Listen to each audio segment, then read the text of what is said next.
Twitch, all the other platforms. We're back from Las Vegas. Just been there for a week playing the Poker Go Tour. And we're going to jump right back into the PLO Cash Game World Championship over here on Coin. And check back here on the flop with a weak flush draw, turning a pair of sixes and a gutter. I think we're okay just taking another free card here in a three-way spot. Probably don't have too much fold equity. Gonna show down a 6 here. Probably no good. Yeah, we're definitely getting called down the turn by these hands.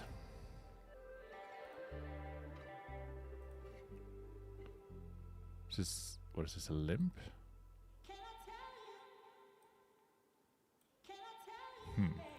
We're gonna call. Anyway, how you guys been doing? Have you guys been putting in some hours, some volume?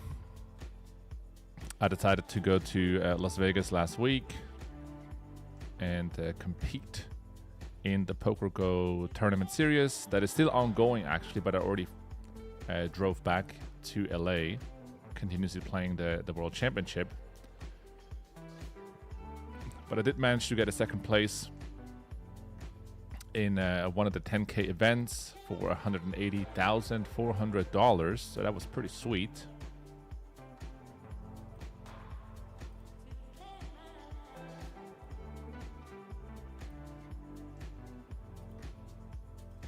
And as we're not already running too hot in this challenge right now, or in the championship, that definitely was softening the blow pretty nicely. I figured why not just go and take some of this aggression that you're exposed to here on the online streets in the championship, and just put that to work in the championship over in the live felt. And it worked pretty well, I have to say. Almost secured the W. That would have been pretty sweet. $290,000. But second, 480 isn't bad either, honestly. Isn't bad either. Check all flop here, trying to improve our hand, which we kind of do. Obviously, we're trying to look for a 10 more so, but bottom two, not flush draw, not gutty, will be a continue.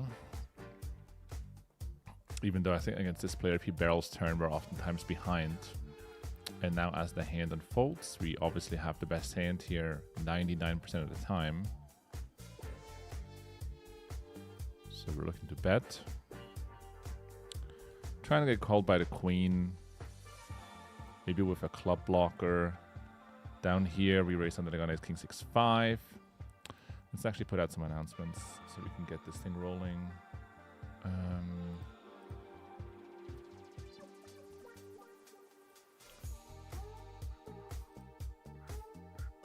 So to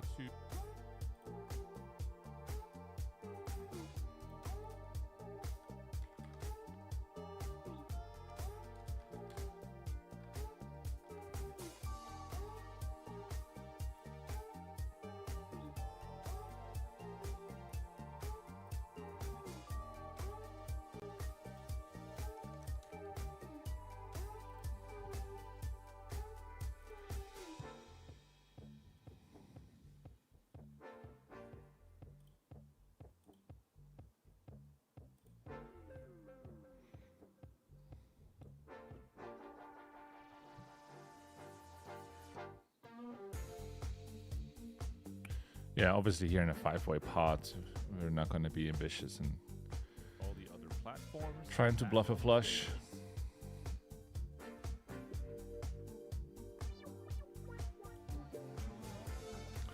Here in this table, we call on the small blind. Flop goes check, check.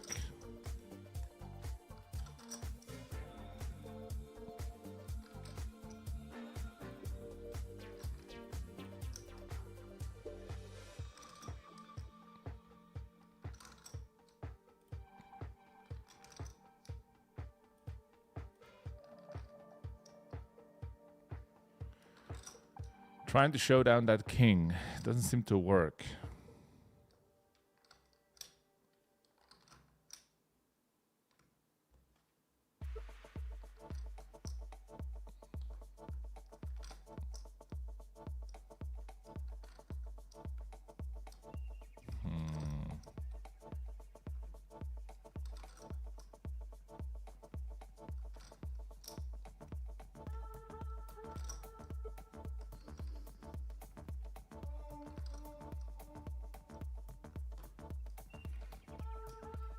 I don't know. I have a lot of bluff catchers here, so it's kind of tricky. Shows up with king queen. We're gonna lose at least one bet there anyway against that hand.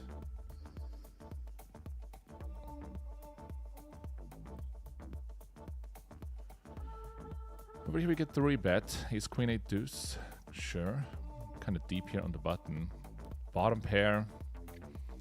2 backdoor flush draws. Pots. Okay, we give up. What does he have? Ace, ace, queen, jack. Nice hand. Pre.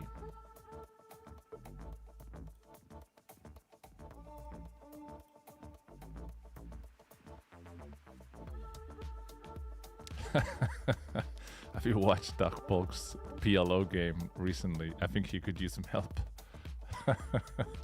I think he doesn't really care too much about playing that well. PLO.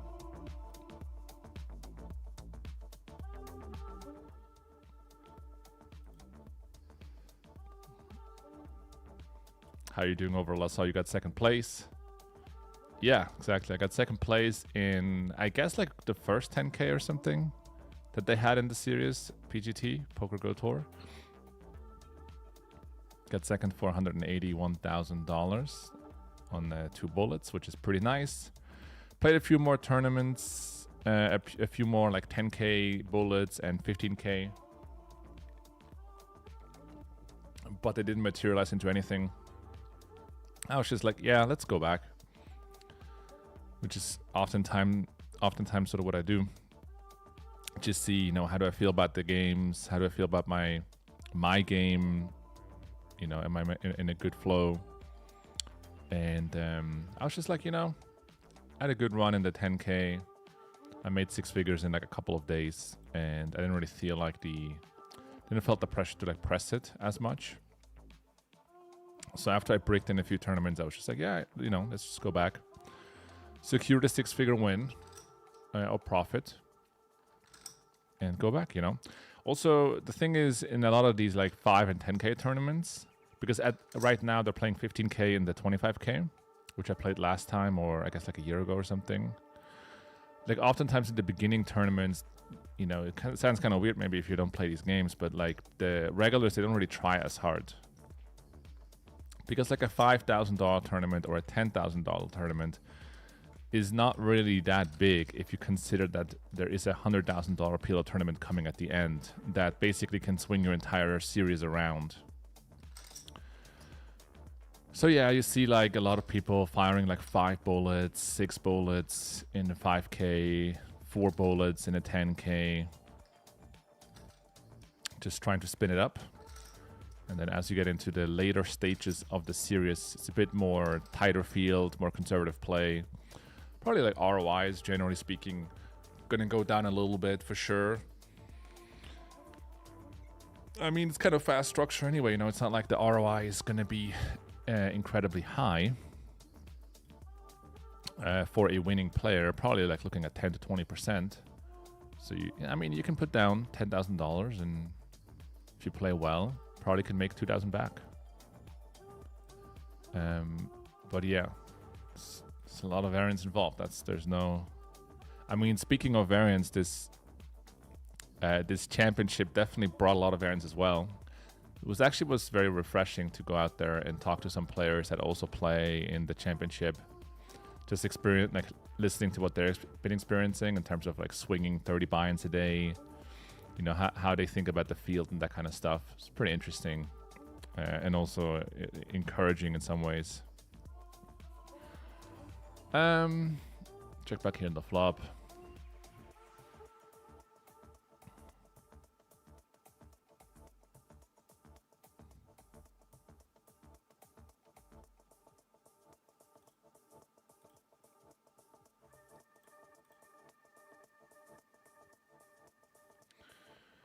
Calling turn. River is kind of interesting.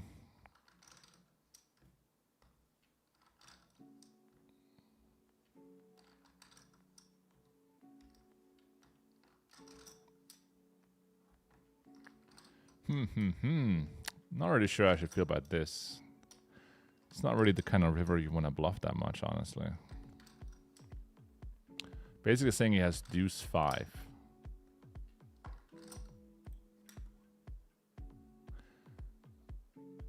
There are also a lot of bluffs that I completely unblock.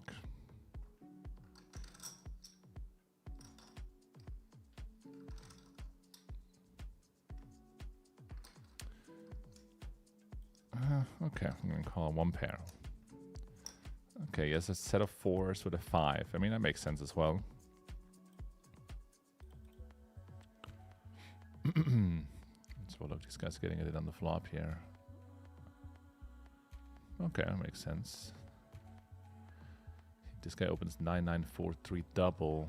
I guess calls a 3-bet and flops a set against ace queen 5 deuce, who ends up 3-betting. Some loosey-goosey stuff. Yeah, I just watched this video.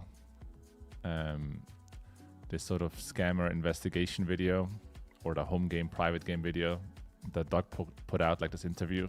It's pretty interesting. Like the all these nicknames, the meatball, and maybe that's my next screen name, meatball.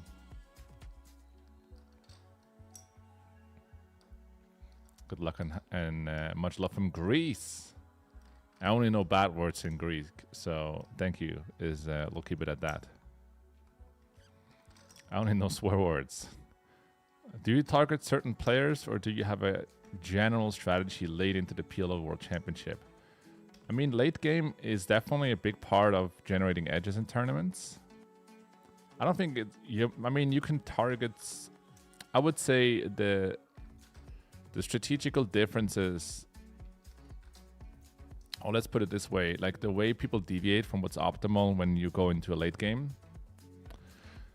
There are definitely very big differences, because ICM in PLO is like not as intuitive as just the quote unquote normal or the chip EV strategy. So there will be several players that will play ICM very wrong, and you have to adjust in several different ways,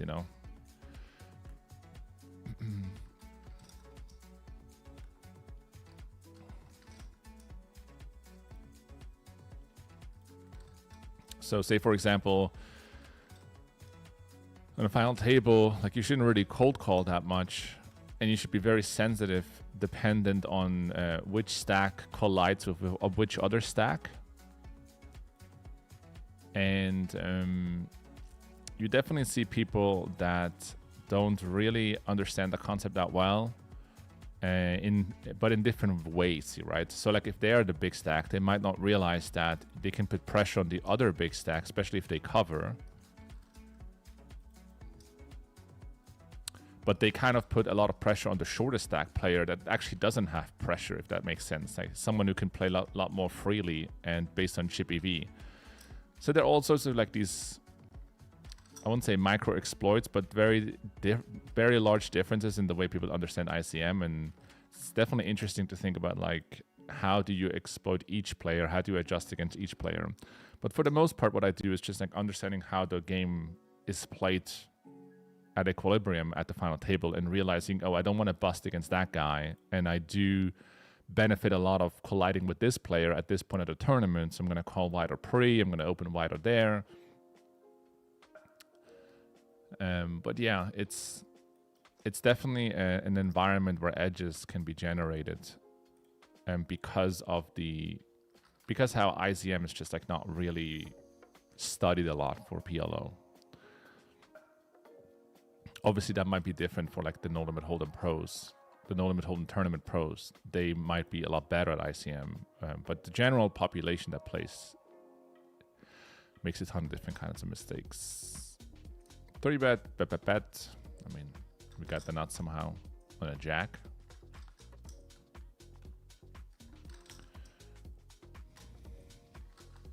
All right, we get called. A6-6. Makes sense.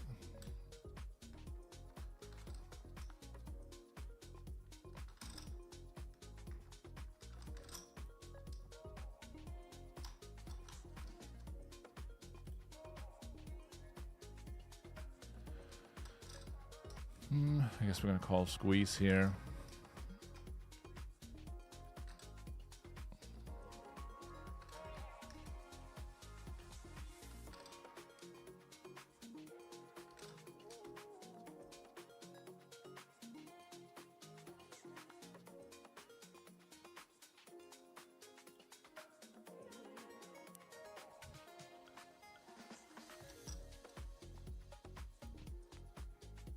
Definitely coming in like slightly rusty, given that I played live poker for several days.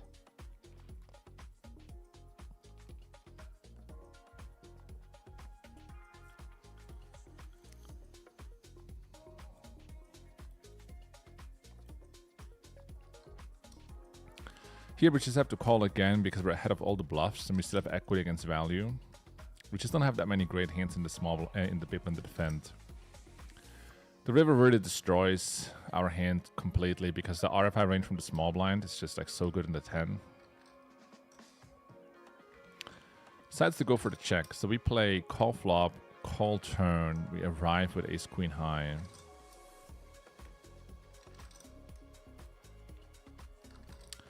Definitely sucks to have a deuce and a 5 in my hand. I think we're just going to surrender. Like, there's a lot of really good stuff you can call with. You know, a hand like this one, for example. Like, I have a hard time believing the hand is ever folding. So, yeah, trying to make a better hand fold is just, like, probably a little bit too optimistic. Questions? Do you think you still have a chance to turn around and win the challenge? Honestly, I don't think so. I haven't thought too much about like that possibility. But we'll see what happens. I mean, what is it right now? 24, right? So I guess this still runs for like 10 days or so. I'm just gonna like put in the volume, you know, create some content around it. I don't think the way like my second week went, it kind of set me up for probably like not being able to place like very high.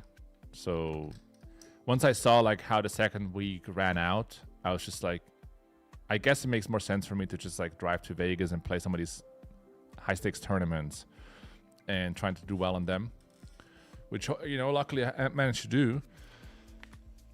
Because at that point I was like, well, with a pretty bad one week number 2, I need like extra luck to place well in this whole thing.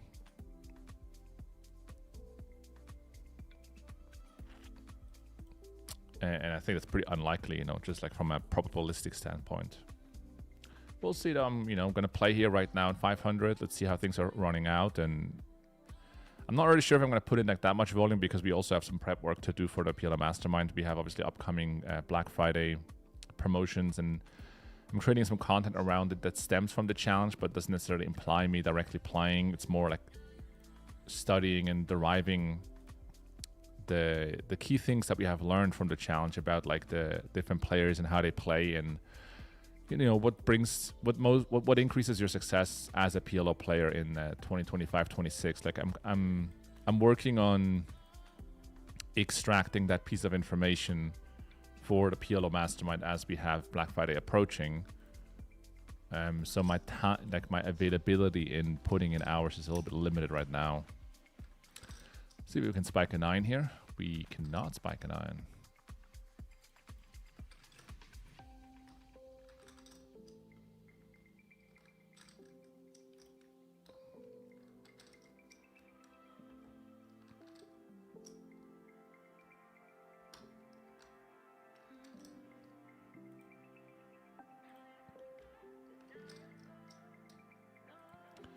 With PLO equities running so close together, it's multiple bullets, not less ROI than in NL, where having a big stack has much more value. Well, I would say as you enter late, it depends a bit like at what it depends a bit about how many players are still in the tournament as you late rack and how far away you are from the money. Right, so say for example you are able to max late rack and you're very close to the money because almost nobody else has max late racked. I mean, that seems like a really good high ROI spot. Even if you have a short stack, you need to like double one time. I was not sure if meatball is airball. I mean, there are definitely some commonalities there. But no, I don't think meatball. I don't think the meatball is airball. That was also a fun game, by the way. The Cabral, Nikki P, airball stream. I'm not sure if you guys catch that on Hustler. I watched that. That was pretty entertaining. Yeah, so sometimes there are these spots where you max late rack a tournament. You see that a lot at the World Series of Poker. and it has like very high ROI, especially very high hourly, because you don't have to play as long to make, you know, some money. But I think in practice, in these PGT tournaments, a lot of players max late rec if they are not still in the tournament and you're still far away from the money.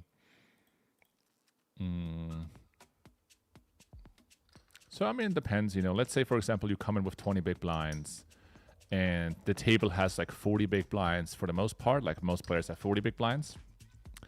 I mean, there's still some advantage now in your shoes, right? Because you can realize more of your equity, because you can stack off lighter pre and post flop. So there is that advantage as well.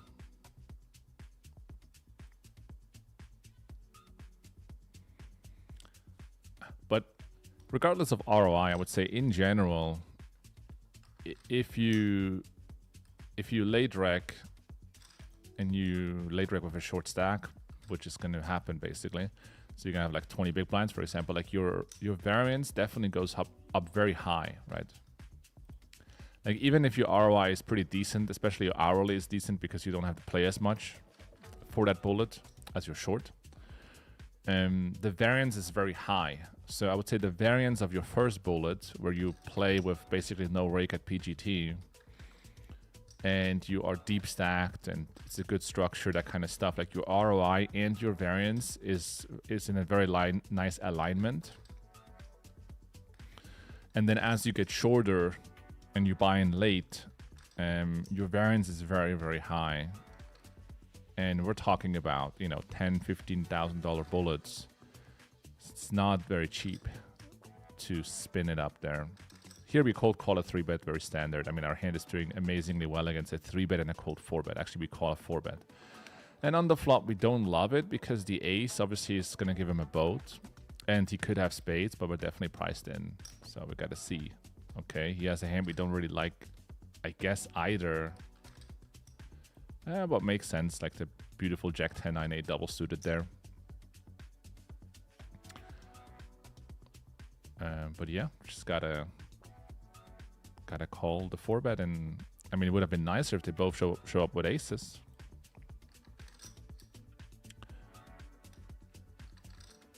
But even the way it unfolded, actually, I mean, the guy 3-bets to 12 big blinds and folds, which is pretty nice. It's kind of a nice spot as well to get the extra money.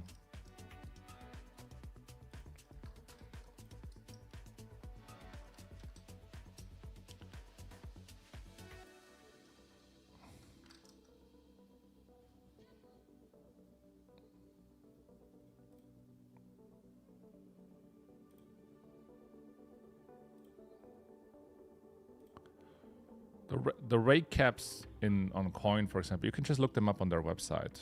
Like I'm not sure which stake you're referencing, but I don't think that the rate caps are higher or even different than on other sites, like GG, for example. But it depends on, it probably depends on which stake you're talking about. Like the rate cap at high stakes, for example, is much higher on GG. But if you're talking about micro stakes, I'm not really sure. I haven't really looked into micro stakes too much. Then on mid stakes, you will find lower rake on Coinpoker. But even then, I mean, it depends, I guess. Like, do you talk about PLO 200 or 500 or 1K? What exactly, you know? But I would just compare them. Just go to the Coinpoker. They call it community contributions. So just Google Coinpoker community contributions. In there you see the rake structure table. Obviously, during the World Championship, there's no rake. But outside of it. And then you can do the same thing for Coin. So this is kind of a weird spot. The short stack with the squeeze. We have double suited jacks against a very wide open raising range. Not even sure if I'm like a fan of folding if he back raises all in here. If he calls, I'm probably gonna back raise myself, to be honest. Okay.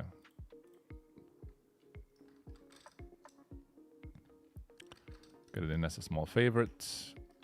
Can we hold? Not on the first one.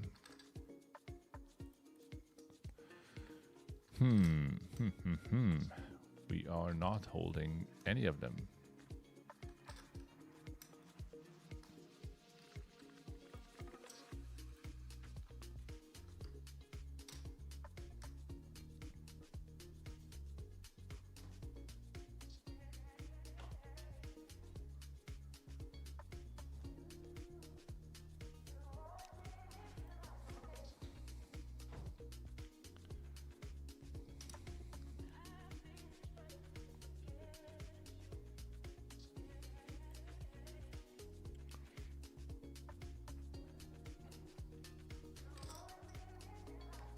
Nikki P blown away.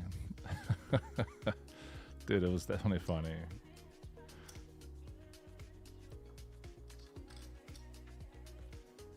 I think here we can just pot against the button. I mean, Queen 7-3 is so disconnected, and we're really short. So just potting here is fine. Okay. Getting in against top pair and losing is not that cool. We had a lot of equity there against that hand. We had a lot of equity there.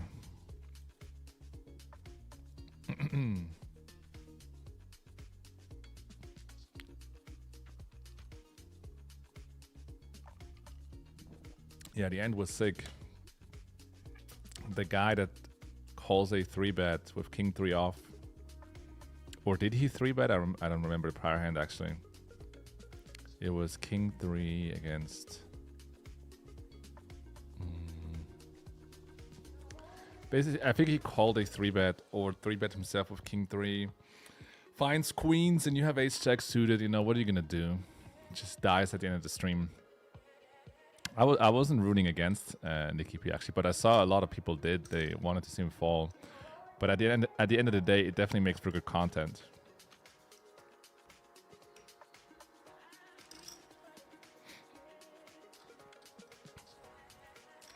Is it a good strategy to late rec triple up and wait for the min cash? Listen, I'm not sure if tripling up is a strategy. I mean, that would be a great strategy to triple up. You know, tripling up is actually a great strategy at any point of the tournament. Whenever you can go for the triple up, just, you know, pull that strategy. But yeah, as far as like waiting for the min cash goes, it's really not that simple. You can't say, I'm tripling up waiting for the min cash, you know, because it's just too dynamic to make such a simplified, to simplify it that much. I would say there are points in a tournament where it makes a lot of sense to go for chips and accumulate a ton of chips. And there are points in the tournaments where you really don't want to do that. And you need to wait for pay jumps. And those spots are very dynamic. It depends on the stack size distributions on your table. It depends on how the players play on your table. Depends on the field, you know, your reputation. A lot of different factors come together.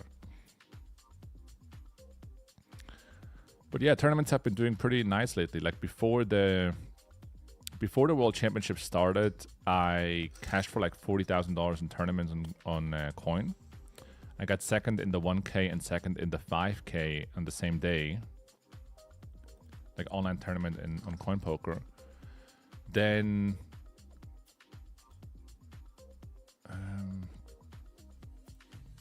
the championship started. I mean, you saw the whole thing, like up 20K, down, I don't know,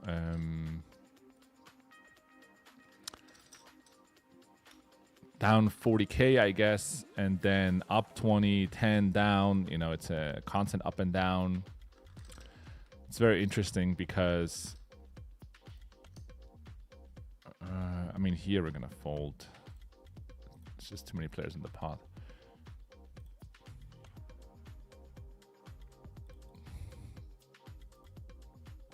No, we win with a set. I mean, we take it.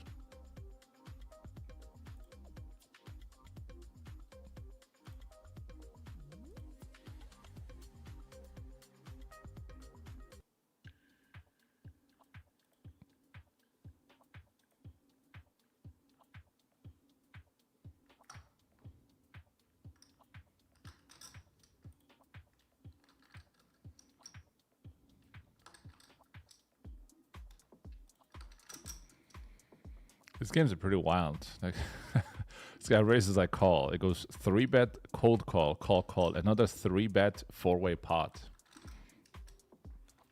Unfortunately, we don't really flop what we want to flop. What does he have here? Ace. Wow.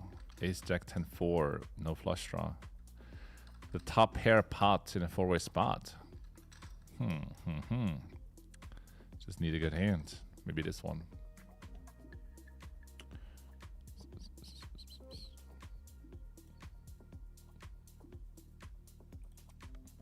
Another classic 4-way 3-way pot.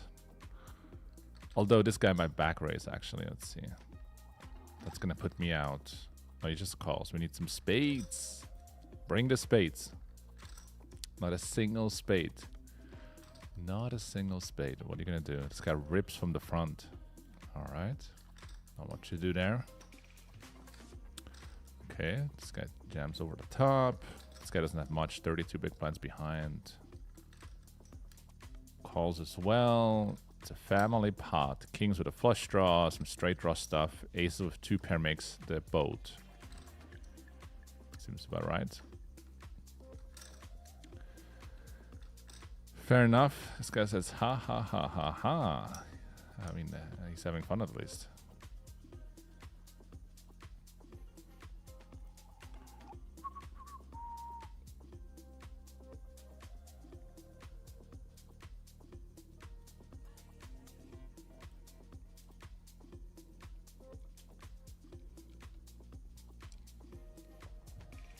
Six, 6, 5, 5, we open. Some guys in the mix. We have nothing. It's another 4-way spot. I mean, with these no-rake anti-games, a lot of multi-way action, which is also an interesting subject to dive into, because this championship has definitely been a lot more about multi-way pots and wide ranges than normal PLO cash games, you can say. Which I don't mind at all, but it's just a bit of a different skill set for sure. I think it's a different skill set to what anyone has really played, because the amount of 3-way, 4-way pots that you see and the wide ranges that are in play, really something that no one has really studied to that degree. Like even tournament players who play more hands pre because of the ante and the no-rake structure, they play usually short. They don't play deep, and here you play 100 big blinds, 200 big blinds deep, which changes things a lot. Not only pre-flop, but also post-flop, of course. So it's definitely a bit of a change there.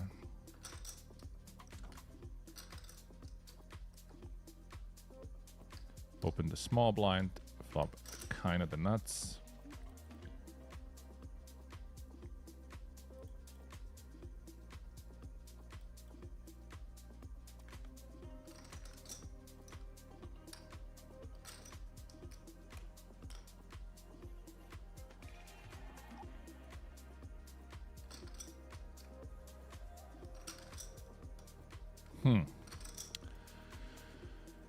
I'm not really sure, like the solver might just rip, but honestly I don't think really people have enough bluffs here in this spot.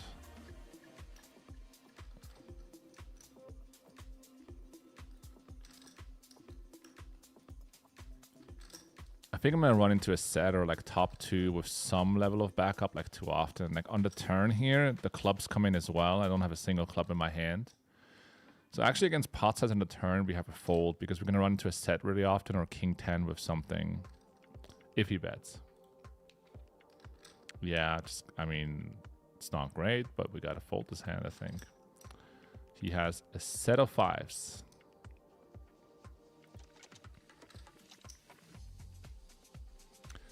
Apparently not scared of a better set there.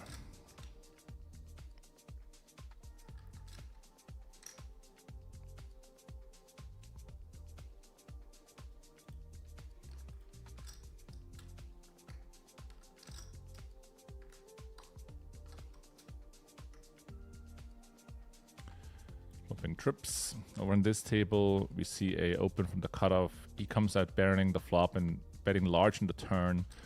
I think we're just fine ripping it in against cutoff. If you run into better It's going to be unfortunate. But there's a lot of protection required here. Jams, it's not great. Somehow has kings. What a bad turn for us. Wow, what a river. I mean, we get a little bit lucky there. Over here, third pot size turn barrel. We're going to raise that one.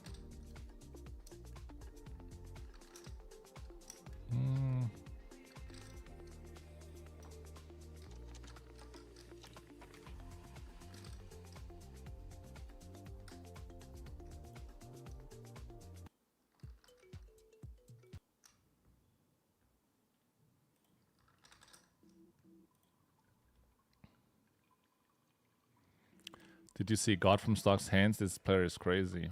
I haven't followed it that closely, but I'm gonna look into it like in the next in the next couple of days. There are definitely some crazy hands. I want to make some videos where I'm gonna share some of the hands that I've played that are pretty crazy. Some pretty wild stuff. I mean, I haven't sorted them out yet, but there are a lot of hands that I was involved in that were very unusual.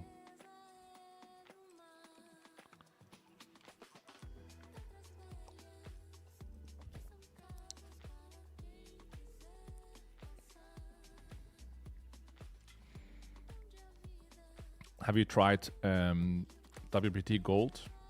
Because they have now PLO. I did try WPT Gold, and I also work with them together. So you can actually use sign-up code JNandez. I'm working on some sort of rewards program over there. They just launched PLO this week. I will be streaming on it as well. Not today, but soon. We're here calling a 3-bet. I know this guy is kind of wider with his 3-bets because we saw ace queen 5 deuce before. I'm not really sure what this means on this flop, to be honest. It's kind of interesting to just rip and run this.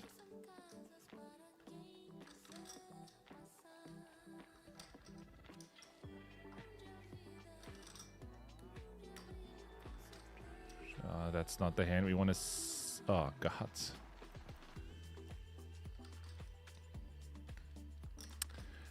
I mean, that's the worst hand we can be up against, honestly. Like, even the fact that he's betting aces there without a pair or a straight draw. It's a bit unlucky to run into that exact hand. Like, if you flop a straight, like, we're still doing fine. If you flop 2 pair, it's fine. Obviously, if he bet folds, it's going to be amazing. That was a very bad hand to run into.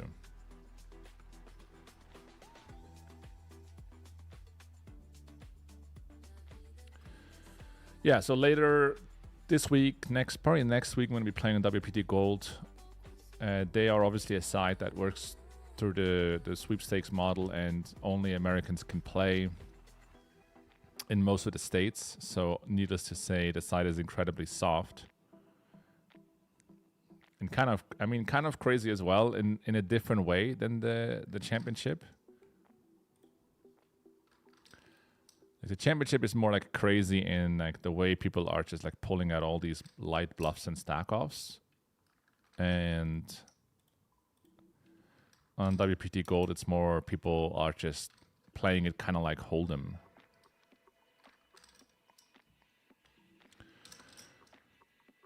So here we stab turn.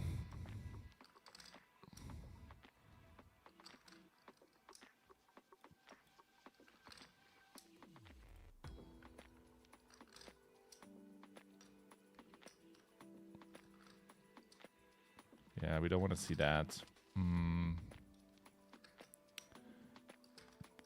Probably gonna fold.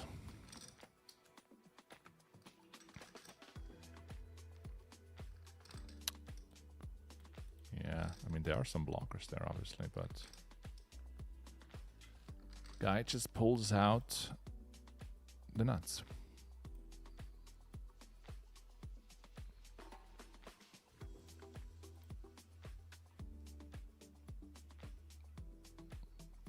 If there are a lot of multi-way pots, you sometimes suspect collusion. Not in these games here. Like, I would probably suspect more collusion if it is on an app. especially in games like 5-card PLO, for example. But I'm not sufficiently informed to really tell you anything of value, to be honest.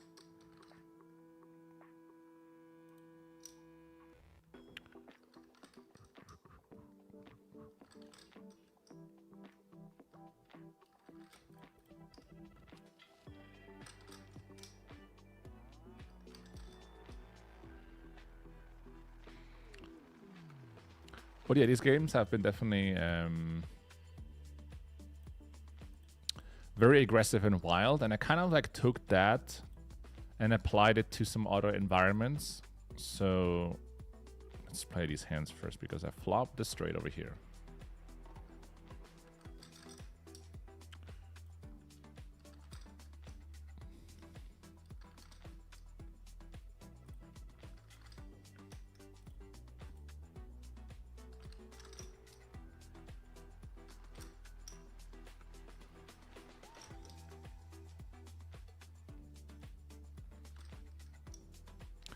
I was about to say there are so many bad turns. Well, this is not one of them.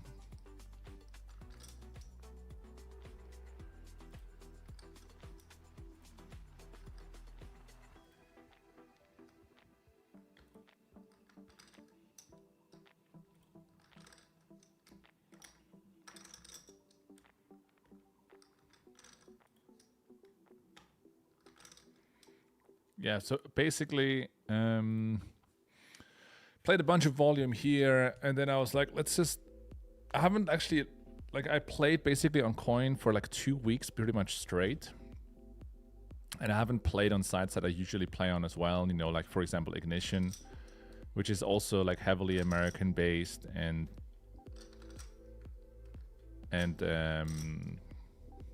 pretty soft, therefore. Just like observing this hand that I'm in, kind of, but I'm not gonna continue against bet and raise on the river, I guess. Bottom set of deuces. Yeah, and things that went pretty interesting. So I'm basically on Ignition. I play mostly 2K. What is going on here? This guy is the nuts against a better set than mine. Okay. Fair enough. And I think in this challenge I played about 20,000 hands, 30,000 hands, I think. Wow, that's a lot of hands, actually. 30,000 hands, I think 30K hands.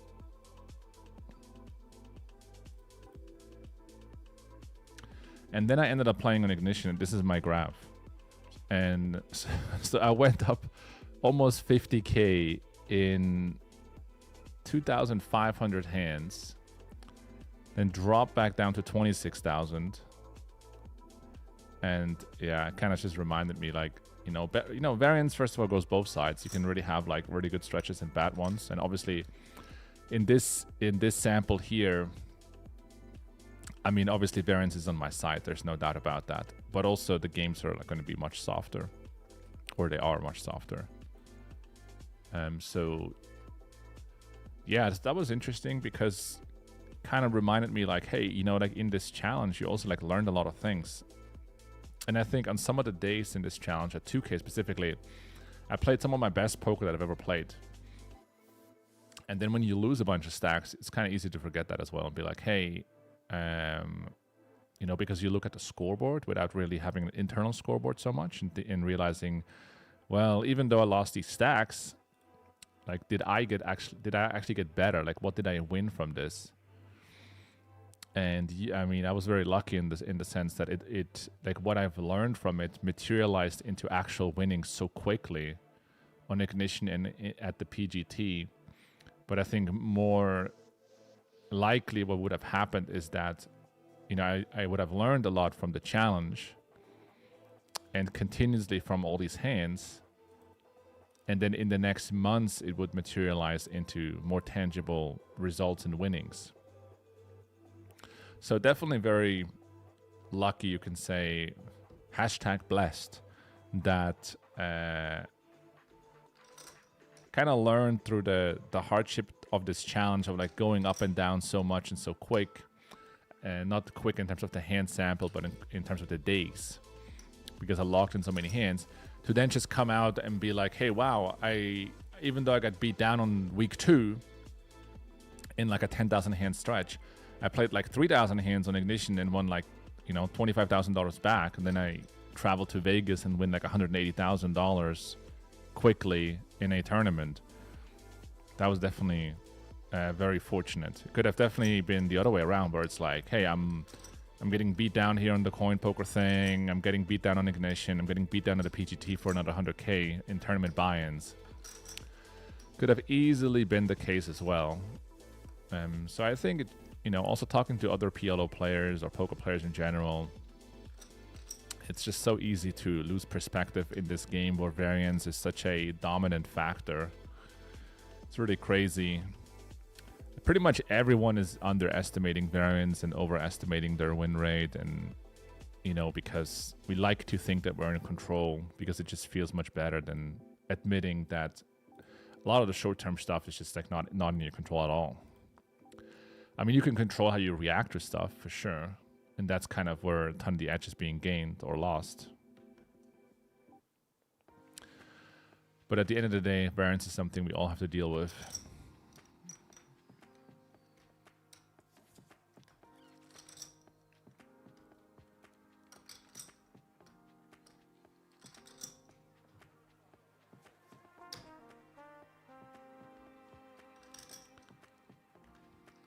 Just gonna fold my hand on the turn here against the nuts.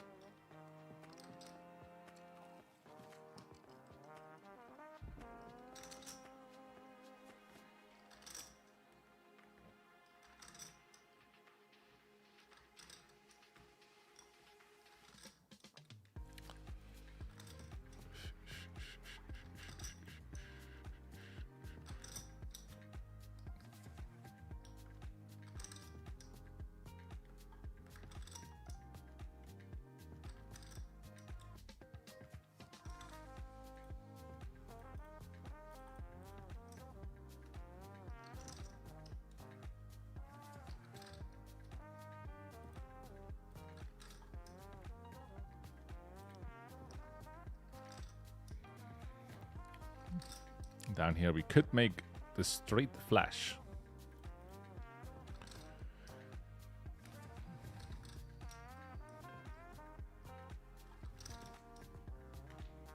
It is the nut straight.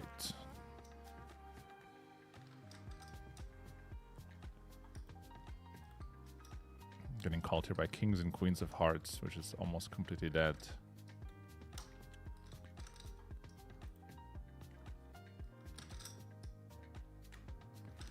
Then on the river, it's hard to get called, to be honest. I mean, we're obviously betting, but I'm just thinking about the sizing. Kind of want to get called by like king with a 4, right? That is looking at my range is like extremely polarized to a boat. Obviously, ace-5 is a possibility, but yeah.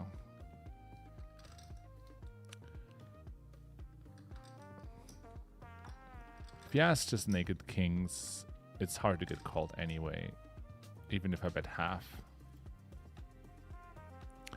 So I think I prefer just betting large.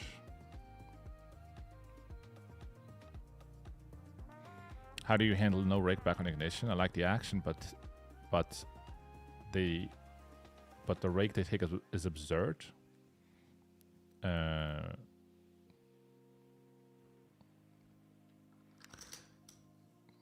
Well, I guess again it comes kind of down to like I don't know which stake you're playing, but like the stakes that I'm playing, the rake is very reasonable. So rake back doesn't really matter. I mean, at the end of the day, your bottom line matters. If your bottom line is too impacted by too high of a rake, I mean, obviously that's a problem in itself. But the stakes that I'm playing there, the rake is very small.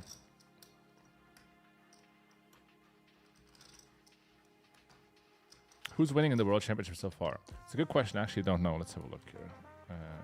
Coinpoker.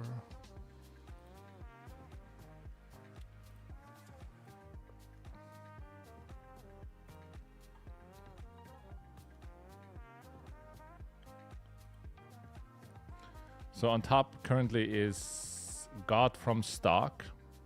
Someone in the chat mentioned this guy has some crazy lines.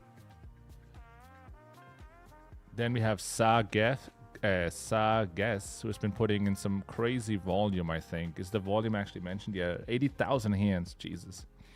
I think this guy's been playing like every day since day one for like many hours, really.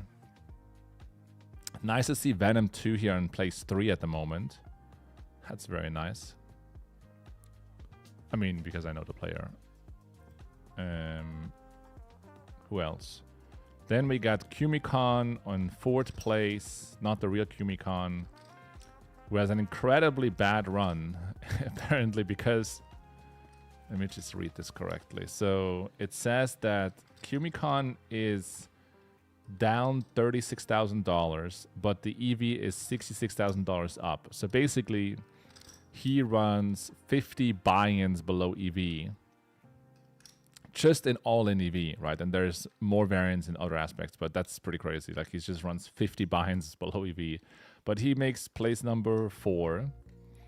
I wonder how his experience has been this championship, because, I mean, it's nice to see yourself in number 4, but he should be up 66K and he's down 36,000. I mean, that cannot feel that great. Maybe if you would be first, you're like, fuck it, I'm first. But he's 4th and he's down $36,000. That's pretty gross. And then in 5th, we have Casca Grossa.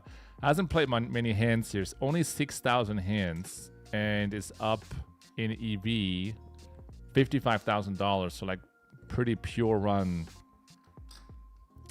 I'm not sure if... I'm not sure... Well, I guess only the top 3 spots will matter in terms of the prices, right? Because I would imagine if you only played 6,000 hands, you don't qualify for any of the top prizes. I think you need to play at least 20,000 hands in this challenge. So yeah, Vayne dropped down to 8. I mean, he had some crazy swings as well. He had like a... He had like a $60,000 downswing, something like that. Which, I mean, again, it's not really surprising. I mean, these are some very aggressive and swingy games. And also you put in a lot of volume. But I suppose like what happens towards the end of these challenges, for the most part, is just that the... It's just that the... I'm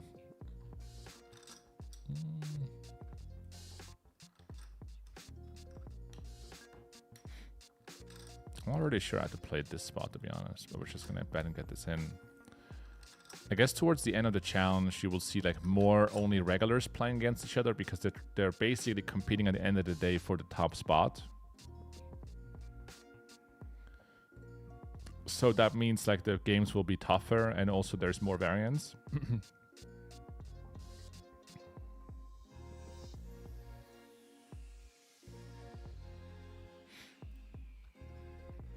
But yeah, at the moment, God from Stock is first, Sa-Guess second, Venom third, and we still have 10 days or so to go. Fourth, yeah, something like that. 10 days. Hey, JNandez, I love the stream. Good luck today. What do you think you would do for a living if you didn't play poker? It's a good question, you know. I think the answer to this question depends a lot on if I would have, like, are you saying if I haven't discovered poker, you know, in like 15 or 20 years ago? And then like what career would I have chosen then? Or are you asking if I, for some reason, couldn't play poker right now, like what would I do? I would say, like, to answer kind of both, I would say back then, you know, I was on my way getting my bachelor's degree in business economics. So it would be something along those lines, you know, business management, something along those lines. We got a nice cold 4-betting spot. So probably went into business, which at the end of the day, I mean, nowadays I'm also basically in business. But I'm doing it through this poker lens. Pot size bet behind here. We're all in here in a sec. So probably something in business. Maybe something business and tech related, because I was always into tech. And then today, if I wouldn't play poker, like what would I do? I would probably try to acquire a hard skill, right? So I think even if you have ambitions to do something that gets paid really well down the road, it usually starts off by acquiring, learning one like key skill. And I will probably try to acquire that skill in the realm of AI, or in the realm of something like maybe in the YouTube space, maybe in AI, maybe in the crypto space. Basically something that is digital. And yeah, work on getting a skill there. And then try and find different ways to like monetize it. Like for example, if you have a skill within AI, like you would start monetizing that by starting off with just like offering a service where you do the skill, so to speak, and then later on you might scale that up into like a company offer, similar to the mastermind, where first I started off by offering one-on-one coaching, and then making videos, and then hiring other people to make videos, and then creating a software behind it. It usually starts with one key skill that you learn. So I would just think about like what key skill sort of is in my natural circle of interest and competence to begin with. It's probably something in tech, something digital. And what is a skill that, learning it doesn't cause me too much pain. I'm naturally curious and I enjoy it, and start plugging away, basically. I definitely enjoy the flexibility of working remote, being able to travel, and being able to work in my chosen environment, right? I can choose where I work, who I work with, what my workspace looks like, what hours I work, what days I work. Like I can choose all these things. And I think that is, for me personally, that's like one of the biggest benefits. What's this guy have here? He has all the aces. It's one of the biggest benefits of being a professional poker player, content creator, ambassador, that kind of stuff.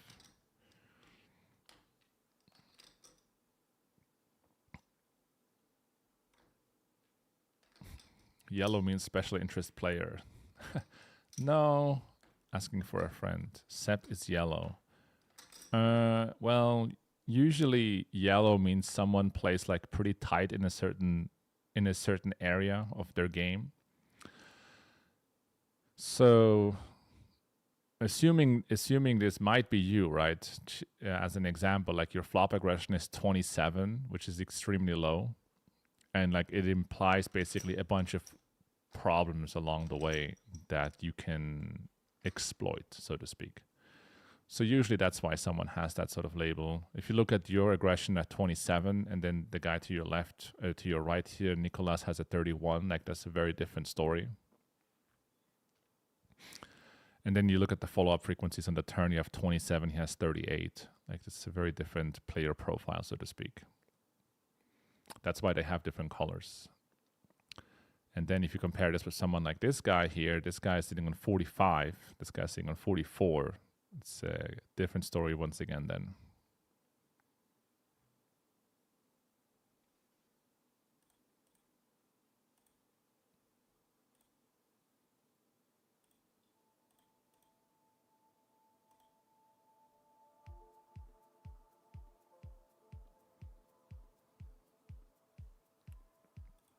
Your mic is muted. It's not, but maybe is it on Twitch again? Sometimes Twitch has these issues. It is muted on Twitch. Jesus. Let's see on YouTube. Or in the round. Not on YouTube. This software, man.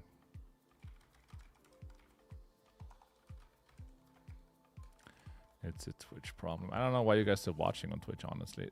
on Twitch is such a bad platform. Like the amount of ads on this thing, it's just so horrible. Just move to YouTube, guys. Get YouTube Premium and enjoy watching my stuff on YouTube.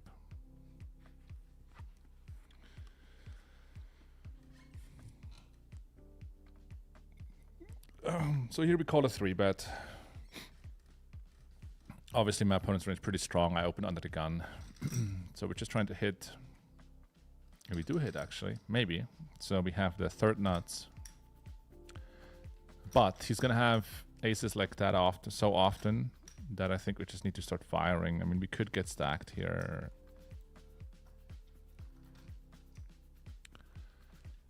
Could happen.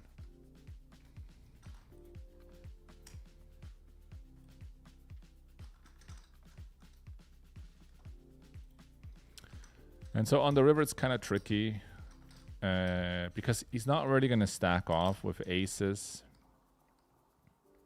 I wouldn't think so. So it's better to check, but he will still have some bluffs. It's a bit of a weird spot. It's a bit of a weird spot because basically on the turn we bet in order to extract value from aces because they can still draw. And then on the river, he still has basically, you know, ace, king, queen, maybe even aces with the king of spades. Like, is he bluffing those hands or not? But then he also has double suited kings and just has the nuts, you know? So it's a... The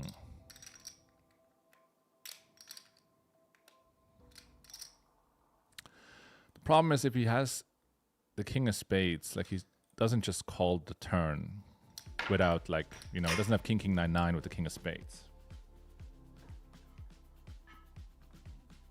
I think we gotta fold.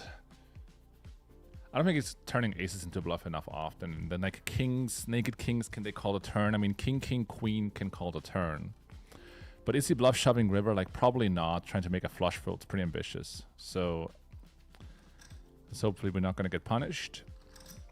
Oh my god, he turns an 8 high flush into a bluff. Well, oh man, now I'm really confused. I mean, I didn't even think about this hand, but I don't think he was bluffing. So this is a very confusing hand because basically my read is I don't think he has enough bluffs in his range because these like naked kings, they don't end up calling the turn. Like they have to basically raise or fold. So I was right in that aspect. Like he wasn't, I don't think he was bluffing. I think he was value jamming. There's no way he's like, I'm gonna jam to bluff out the third nut flush or something like that. So I think he was just like pressing buttons and value jamming.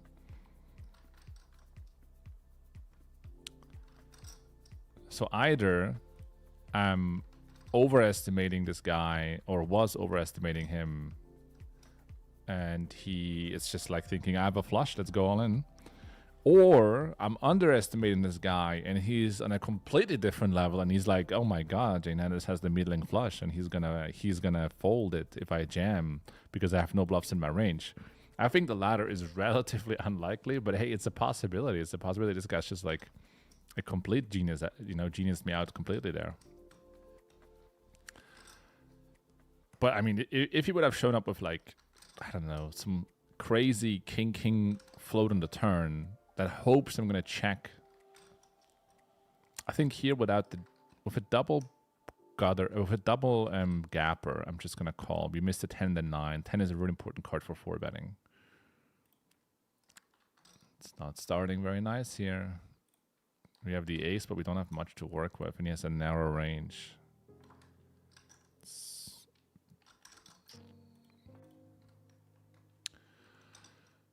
I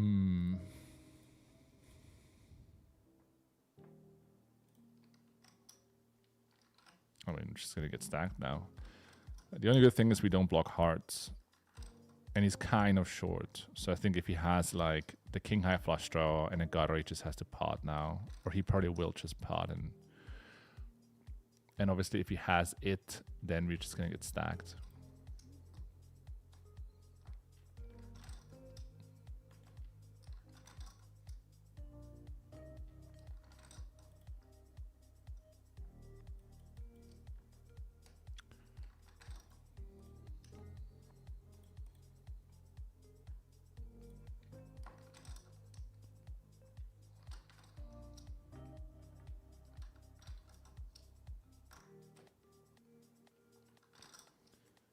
Let's see. Over here we're bluffing the river.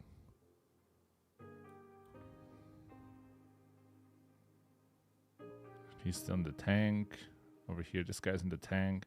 We bet called the turn with a wrap, and we bluff the river. Over here, we're also all in. We have like 3 spots simultaneously. So here we are all in. We run in 2. Randomly turns nuts. Oh my god, we check where is the flop in a 3-bet pot. We get fucked. All right.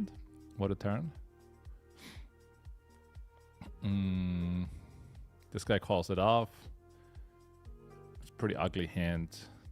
He has like a gutter. I mean, just gets there with some disgusting hand. I mean, I don't know how much I like that play, to be honest. This guy folded the river. We bluffed him.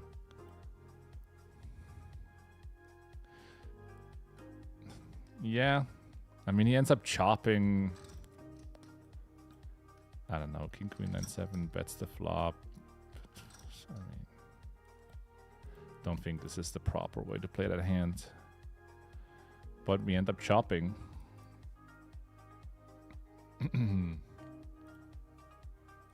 Yeah, over on the other table, where's this hand? Wait, where is this hand? Ah, here. So basically, we call it 3-bet, cutoff versus button. He bets third, we raise, calls. Turn is a 10 of diamonds, pots has bet left, we ship, he calls. He has this hand. What are you gonna do?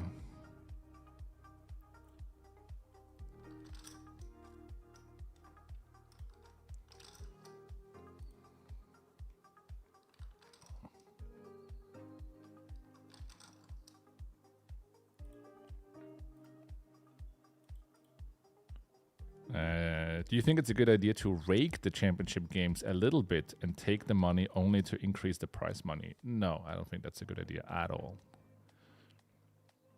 I think the whole point of the championship is that they are unraked. You got to keep it. If they want to increase the prize money, I mean, it's not like Coinpoker has no money. They can just, if they wanted to increase it, they can just take their money that they've made, right? It's not like they're a break-even operation and there's just like, hey, we need to rake the games to give you a prize. They could also just like, if they think it's worthwhile, you know, increase the price.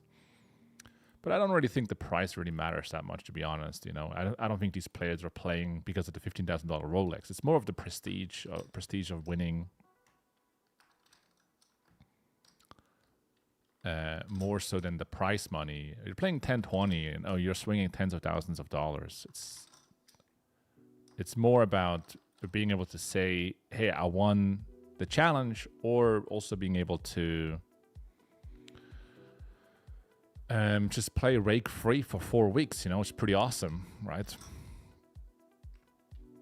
So I don't think that the prize money really is that important in this for this one. But it's nice, like symbolically, to have something at the top. Did you speak on the meatball cheating scandal? I mean, this guy was saying, did you speak on the NBA poker cheating scandal? A little bit, just about the fact that maybe my next online screen name is gonna be the meatball. The meatballs. Pretty interesting story. I don't know. I mean, it just makes me realize like my appetite for risk is just like so much lower than some of these poker players have, you know. Like my appetite, I'm talking about risk in a sense of not only risk at the poker table, that as well, but it's just like, am I willing to lose a lot of money in a game that is very easily cheated? Like a home game with today's technology, with the right dealer, with the right technology. I mean, it's so easy to cheat in your own game. Like, would I be willing to lose a lot of money, like hundreds of thousands of dollars, even just $20,000 or something in a game like that? I would just feel so terrible, you know, because it's one thing to lose and be like, well, it was variance, or, you know, the guy's just better. All right, it's fair enough, you know. But losing and feeling cheated or possibly cheated, and you'll never find out, right? It's just such a horrible feeling, you know. I just, like, my appetite for risk in that area would just be like way lower. If I would feel like there's anything sketchy going on, I would already be out. I'm just like, I don't like this feeling at all. I don't need this, you know. I don't need this in my life.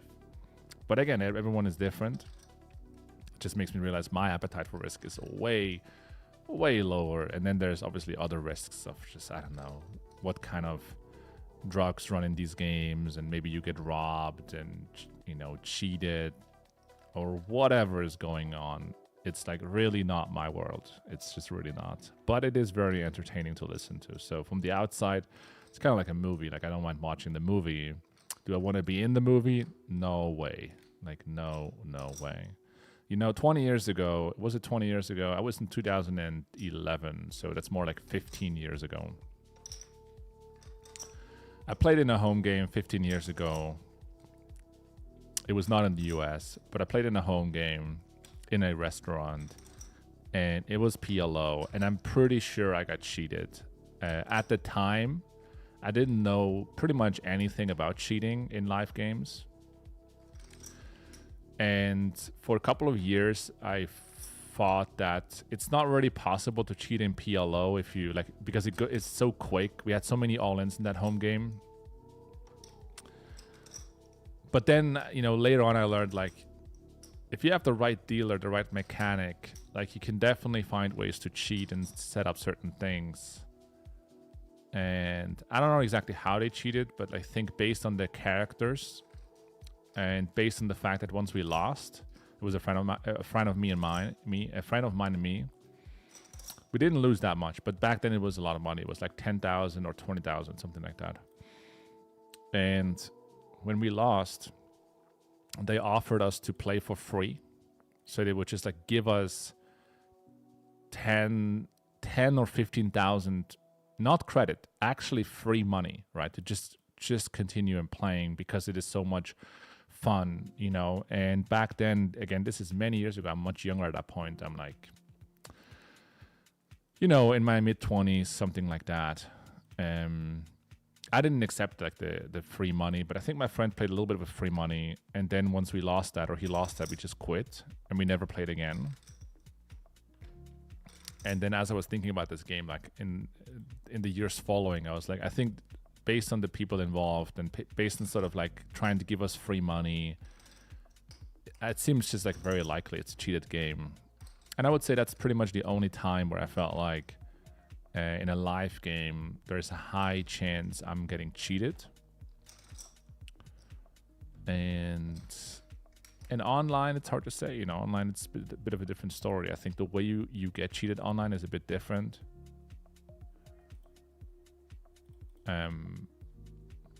But it's definitely happening as well, just like in a different way, more like collusion, maybe RTA, something like that. I mean, if you get cheated in a live game, like in the right moment, it's not like collusion where you still have a chance to win. You're just gonna lose like 100% of the time, because like in the right spot, they will find the right setup, and you just have 0% equity, and your stack goes in every single time. So like your equity of like your EV of winning in the game is 0. Where online, if people collude against you, they have a better chance, but you could still win mathematically, right? So you're not getting cheated at the same degree, even though both of them suck.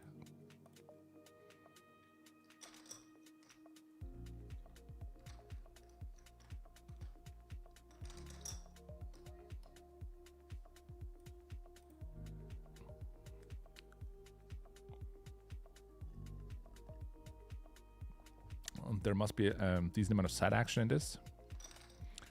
It's a good question. I never actually heard of anyone that has side action in this event.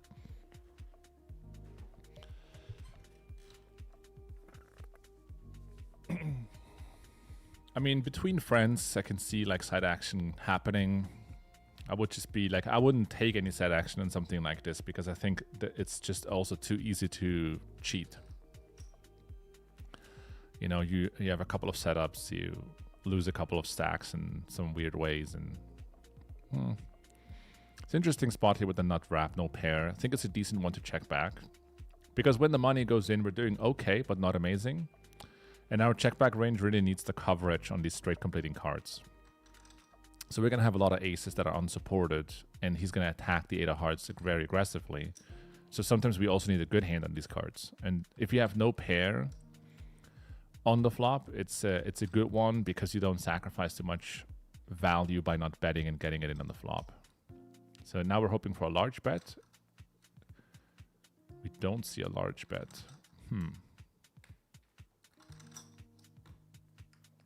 Okay, so then we're going to go for a large bet, I guess.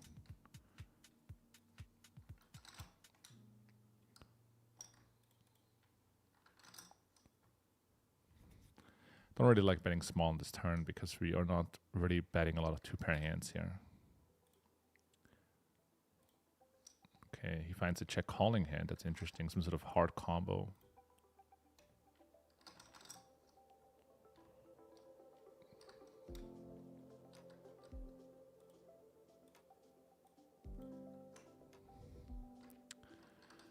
Pot on the river.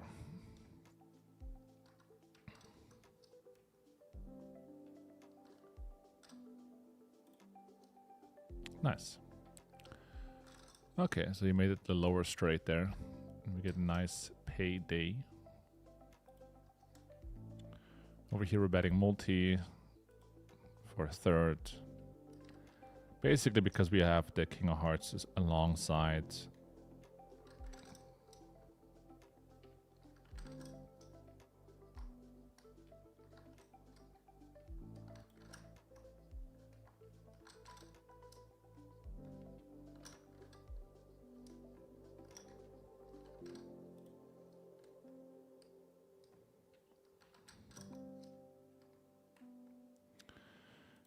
Turn. Don't mind going for this. He calls quick. It's interesting. I wonder what hands want. What hand wants? Maybe some like nut flush draw with straight draw stuff. Yeah, pretty much that. He's trying to bluff catch the river, but he snap checks and gives up. Fair enough. Play for free, that is the reddest of flags. I agree. I mean, that was at the end of that game, and I didn't even oblige, you know. I was like, nah, I don't want to play for free, man. Yeah, I don't know. You know, when you're very new in this game, like I was back then. I mean, I wasn't that new. I was 10 years in the game, but new to live poker and stuff. It's, I don't know. It's a lot of scumminess, man. These fucking, like, just learn the fucking game. Why do you need to be a scumbag, you know? But okay. Some people have different morals in that aspect, I guess.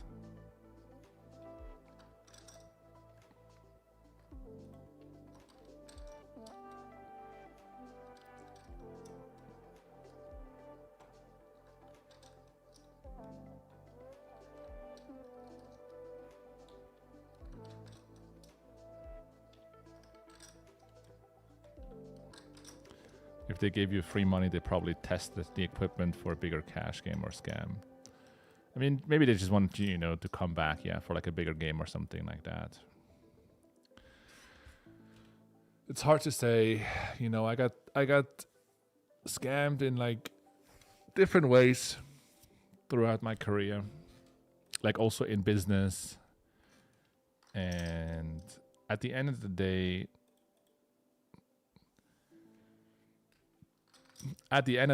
you know, it's kind of like this cliche is like whatever, you know, what doesn't take you down is going to make you stronger and more confident in the fact that you can like overcome these things and that they don't happen necessarily again to you. I mean, hopefully. But yeah, I got scammed in some different nasty ways. And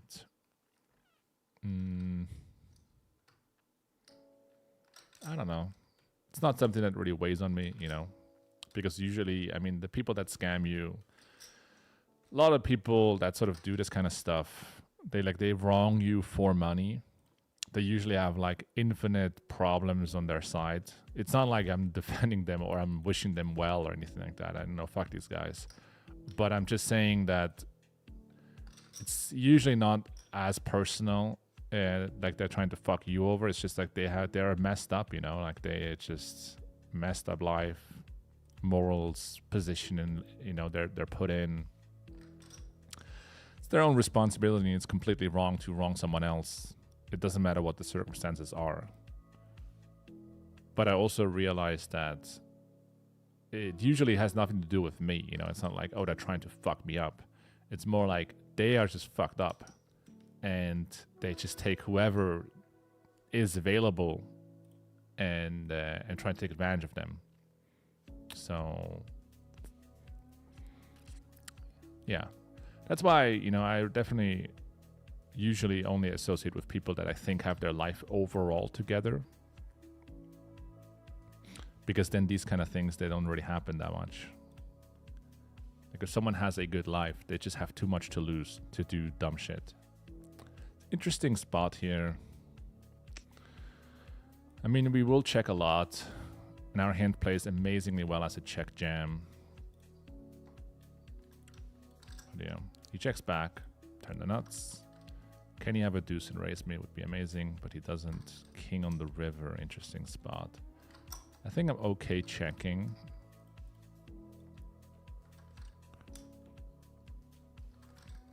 Yeah, I mean, he has a bunch of these hands that will just never call, I think. And then he's going to bet a deuce. He's going to bet ace king.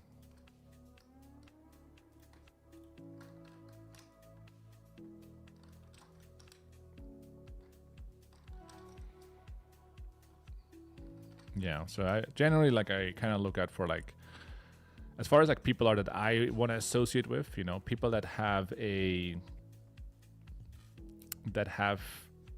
masters multiple areas of life. You know, maybe they're good at poker. Okay, that's great. But are they also fit? Do they have a strong relationship with their partner, right? Maybe they have kids.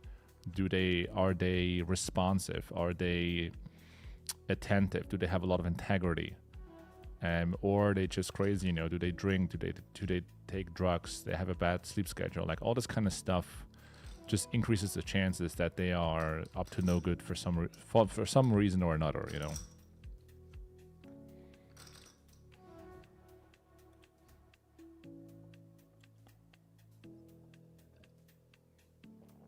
Do you think your personal PLO game is currently at the highest level it has ever been, or was it better a year ago when you were studying more, for example?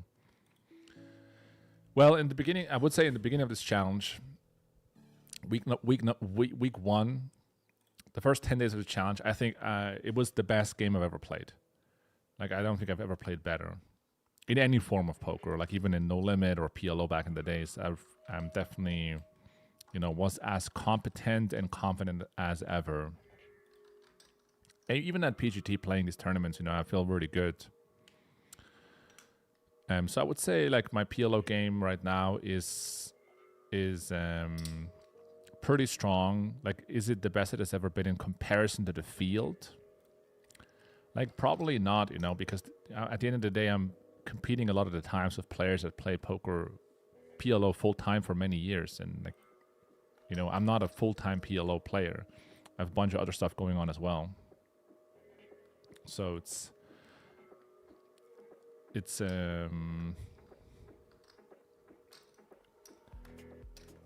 yeah, so as far as like online is considered, I would say that depends a bit. But certainly I play better today than I've ever played. But you know, in comparison to the field online, it's a different question. And then for live poker games, I would say it's kind of the same story. But I would say in live games, obviously the games are much softer.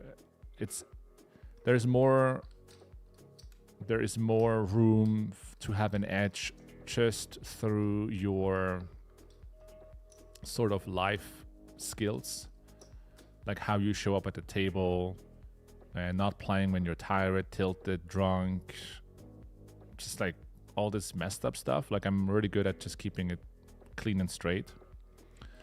And just by doing that and playing solid, like you can have a really nice win rate, or I can have a really nice win rate in live games by just like not succumbing to these vices that are very, very common in live games.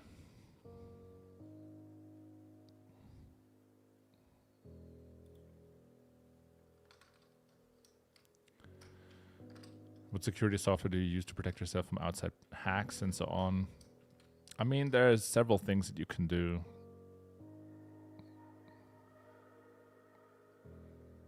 Here.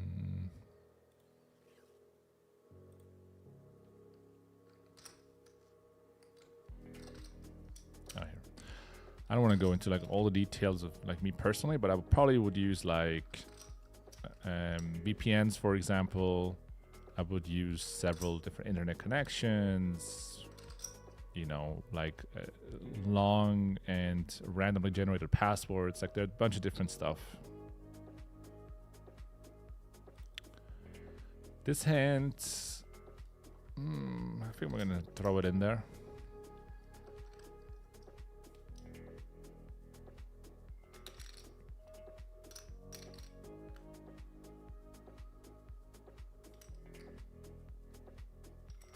Oh wow, we take it down pre?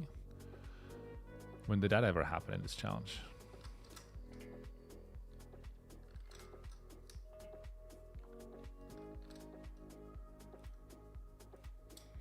I grew up in New York City and friends ask me why I don't play private games there. I list the reasons you stated. I don't want to get scammed, cheated, robbed, and I know I'm not street smart enough for that shit. Yeah, it's, I mean, if you're in someone else's environment, I mean, you just have no chance to not know.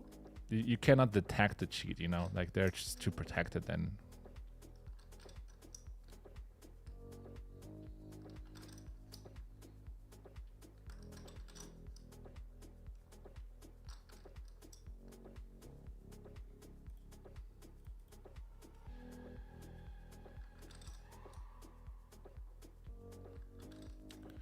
Yeah, but I think in this, you know, gambling world, poker world in general, whenever money is involved and people have different vices around the industry, just want to focus on like having a small and strong circle. Wow, this guy represents some big hands. I have quads. It's kind of hard to bluff the river, I guess, for me. I call flop, call turn, blind on blind. Maybe he has kings, but how much is he willing to call after I call 2 streets, you know?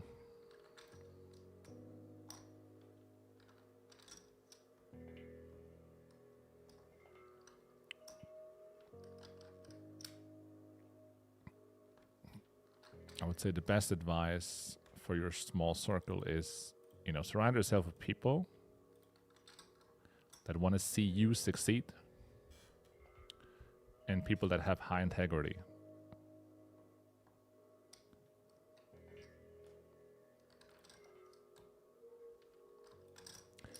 If they are kind of indifferent to you succeeding or not, right? Like I would keep them kind of like in the second lane. You know, it's like, okay, well, maybe they're cool guys. It's kind of fun to hang around. But like my best friends, they care about me succeeding. They're like, how are you doing? Like, what's going on with you? Like, how can I help you to do something? And I'm, you know, the same way backwards, back to them as well. Right? I want to see them succeed. I want to understand what their hurdles are at the moment and support that in some ways with, you know, however I can. Like, those are the best friendships. But I do know that a lot of the friendships, they just run in a very opportunistic way. You know, it's like, oh, we just are interested in the same stuff, or we just happen to be at the same place. So we just hang out, and that's fine, but it's an opportunistic friendship, which can break very easily. There's nothing wrong about that. You know, sometimes it's a lot of fun and it's fine. But I think you also need a couple of like closer friends that really care about your success And not necessarily financial success or only financial success, but in different areas of life.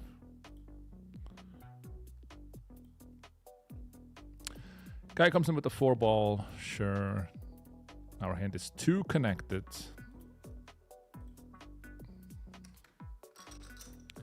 So this guy could have some real big traps here that we unblock a lot. Feels like a trap when we have no club in my hand and he has usually aces or ace king with clubs. So we're not gonna fall for it.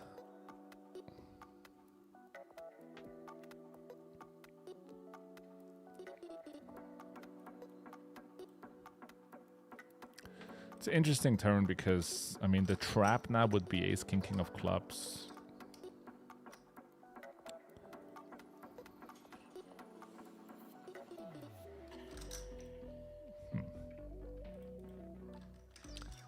Another club. Maybe he wasn't trapping.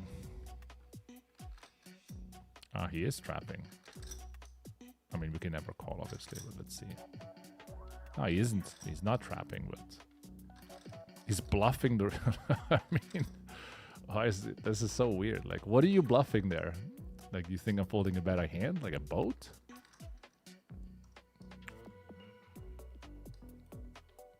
That's a weird one. It's like...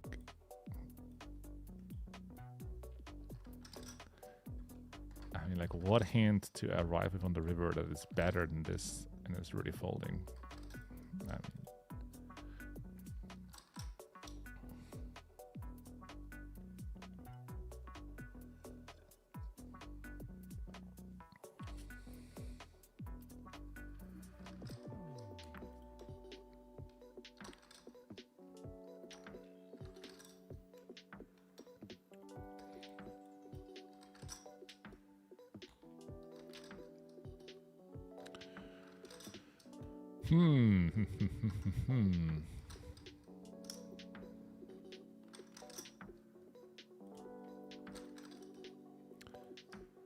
Trying to hit a 3.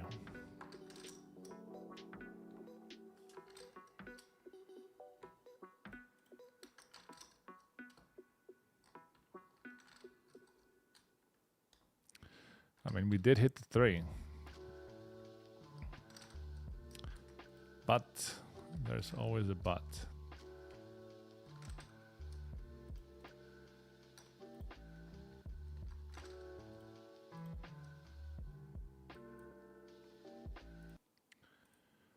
Don't necessarily mind the additional club, makes it less likely to run into a flush.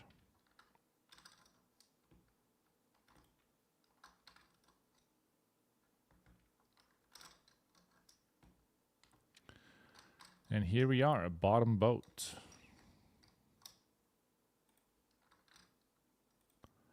We're going to use the steel sizing.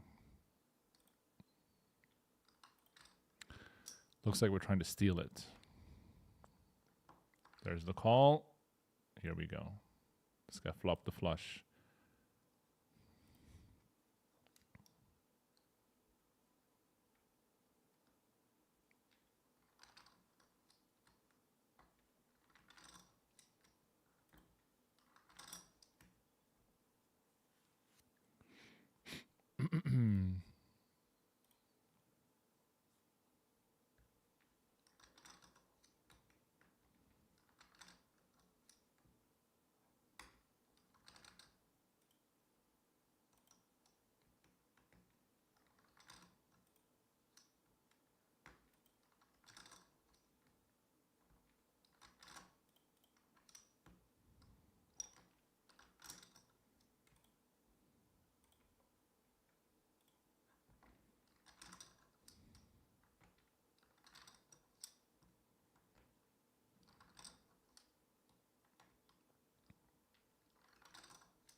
Here we're checking back on the flop.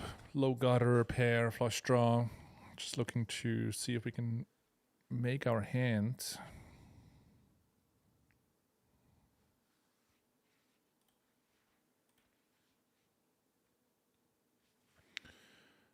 Then on the river, he bets. It's just going to be a call here. Just thing is, like, it's hard to arrive on the river like that much better than 2 pair, you know, when I check it down like that. Obviously, we're going to have a flush sometimes, but it's pretty hard to have a flush that often. So we catch, and we catch correctly in this case.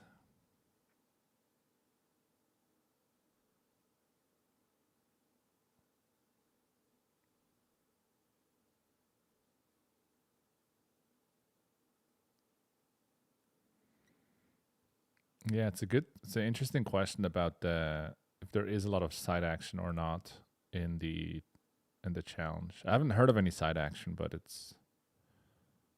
it's possible, I suppose. It's definitely possible.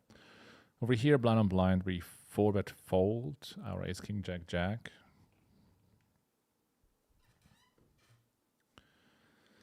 And this is where things get ugly. This is pretty ugly, to be honest. This is... it's pretty ugly. But I don't think we can not, you know, just got to get it in here with the gutter. Let's see. We have 12%. Wow. Can we do it again? No. I mean, we can hit the queen again, but it's not good. It's an interesting flop decision. Like, do we have a fold there, SPR 1.5?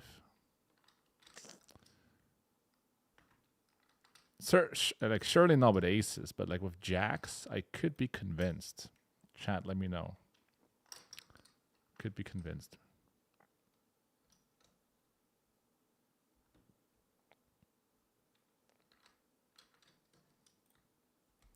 Over here we called small blind. Playing 3-handed at the moment, or what? Let's find a different table, maybe.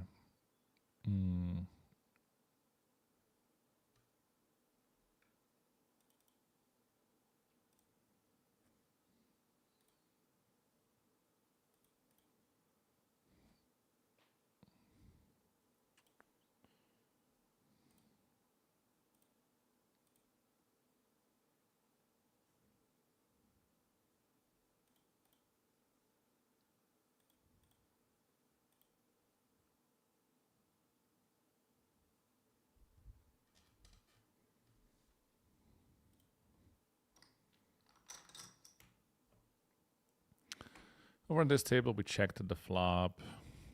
Don't mind checking the turn. I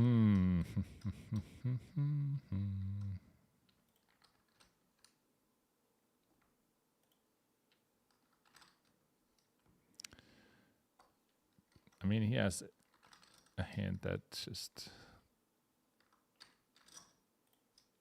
doesn't put in a chip anyway. I mean, especially not if I bet.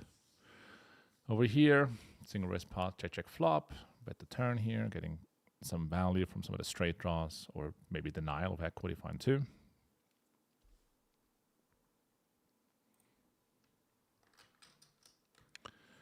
And we pick up the aces.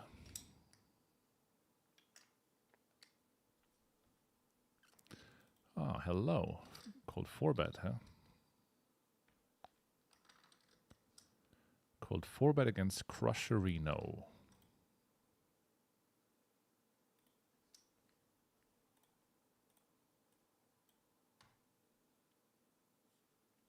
Oh, this guy calls the cold 4-bet.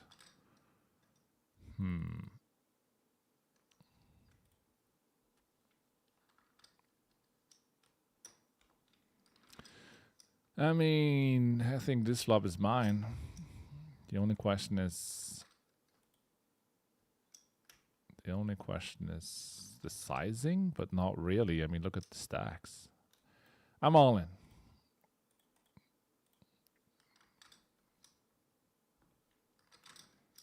I mean, it's fine. We take it down. Better than losing the hand.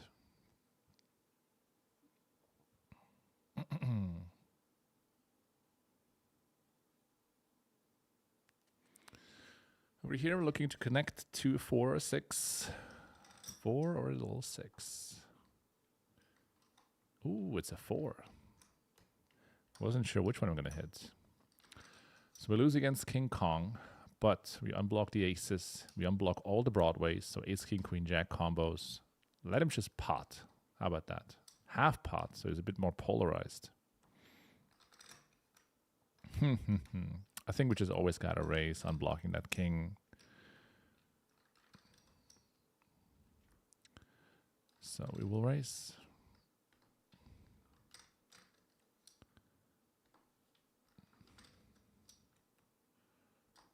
It's nice unblocking the backdoor flush draws as well. He wants to play for it all. Okay, he has top pair. Bring me one more Patrick. Oh my God, putting out the speech, getting punished instantly.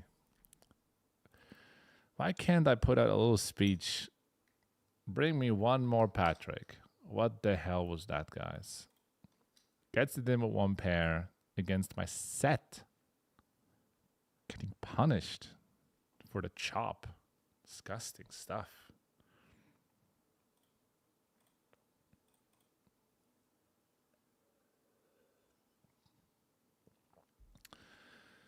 Disgusting, disgusting, disgusting.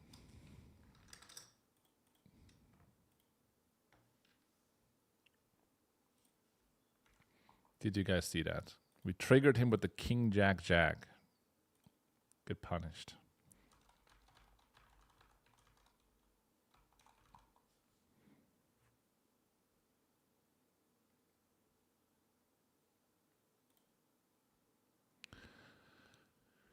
Over here, we flop a bunch of stuff.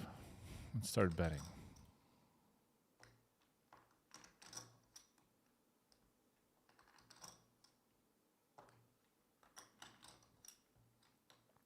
It's not really great when he finds the raise, to be honest.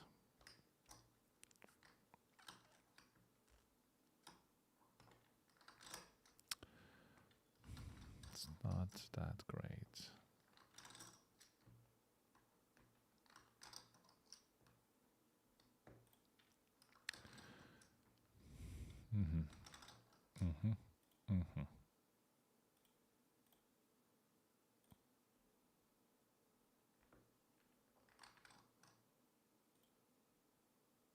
With those two aces. This is the biggest pot in the history of... Very often they No, you flush it? and they end up asking if they have a pair. This is the You got a pair? This is the biggest pot in the history of high stakes poker. That's right. Yeah, bigger than the one you guys just had. This is incredible. He has a 3 and a flush draw. Ace 3 a diamond. Come on, let's see. No, he doesn't have flush. What do you have? What do you have? You guys have 2 over. Actually, as we see, Sammy's a little bit of a favorite here. Is king flush? You tell me first, I'll tell you second. Okay, we're gonna do business. We're gonna run it Oh, we twice. always do business, me and you. I mean, we might chop it if we look. We don't have to look, just tell me what you have. I'll tell you what I have. I suggest you guys open times? the cards. Huh? 2 times. Both players can are a do little anything you want. superstitious and they don't want to turn over their hand first. We probably can do that, but what do we have? Yes, ace 3 I a have diamond. a weak hand. You went all in. I have a weaker hand than you. No. But you're my customer. I gotta play with you. You don't call me with 1 second. You got an ace high, Patrick. That's good. How do He you know? doesn't have ace high. He's got a pair of 3s and a flush draw, and he's got He 2 said no over and a flush. draw. He didn't have a flush. Yes, he has a flush for sure. No, Me? you didn't have flush. No. Oh my God. What do you have? You crazy all in? What do you think? We're kids here? Follow water, please. Wow, some of us are stuck. You're not playing solitaire, fellas. Door. Bring us one more Patrick here. That's the soundbite I'm looking for. Bring us one more Patrick. Mr. Usain, welcome to the stream.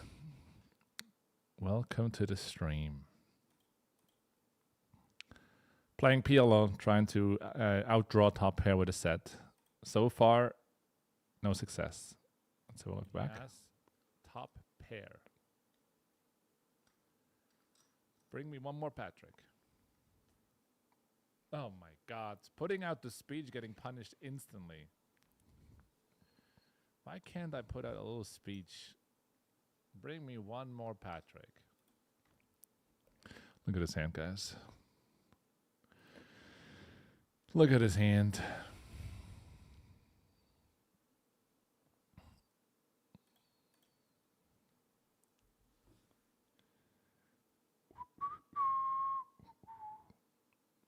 Can we get a 3-bet here?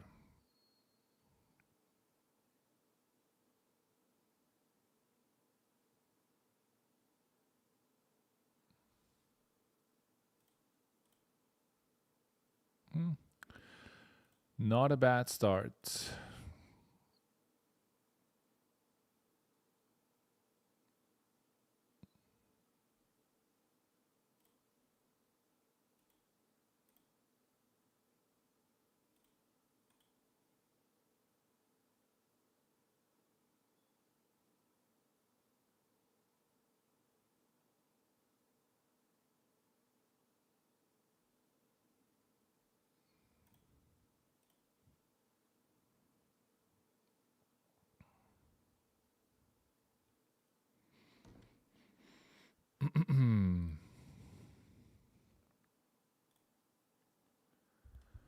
All right, all right. Currently, we're down 2 buy-ins in this session, by the way. A little update.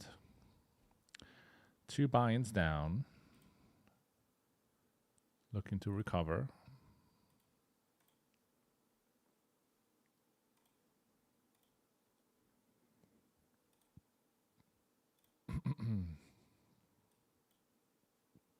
Decent flop. Could also check, my friend. You could also check.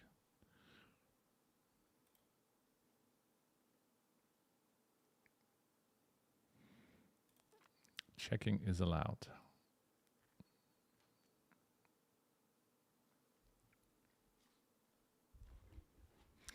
See if we can win one more pot here before closing things down for the day.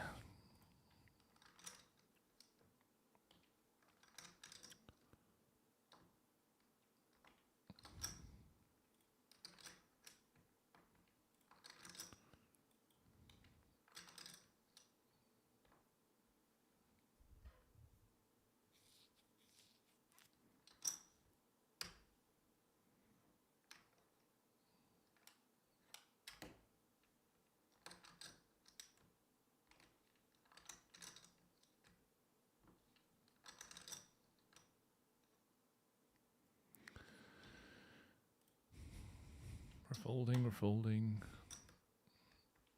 He's bluffing, Okay, that's an interesting one.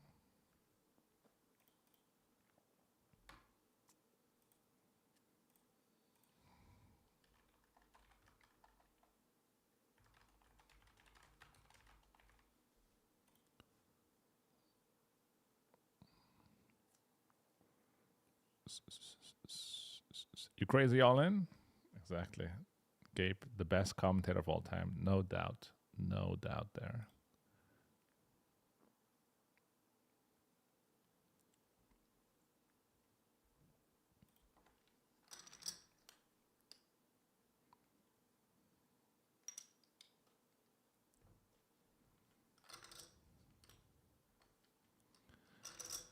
Maybe this could be our big hand.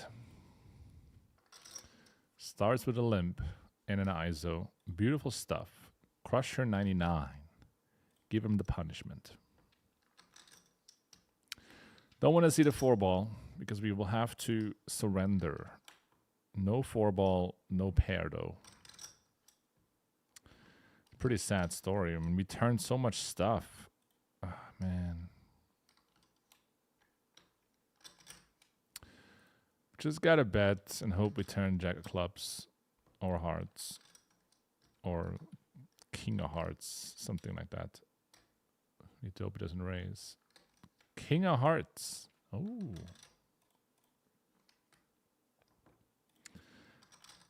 Crazy all in. I got 1 pair. Did we get trapped by top set on the flop? Is the question. What do you have? A set? Fuck me. guess we didn't want to turn the king of hearts. Oh. Fair. Kind of fair. Over here, we call a 3-bet with king 4, 5, 5. And Sap. Mr. Sap, what's going on here?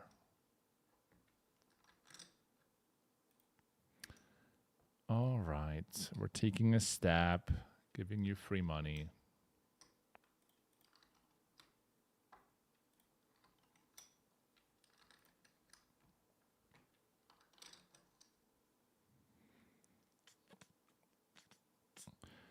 Doesn't it feel like with the high variance in PLO, you could actually be losing a lot, even gambling above EV for years, even so PLO seems like gambling?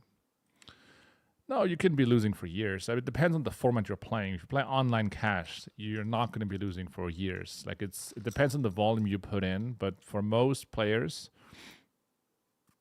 let's say you're a pro player, right?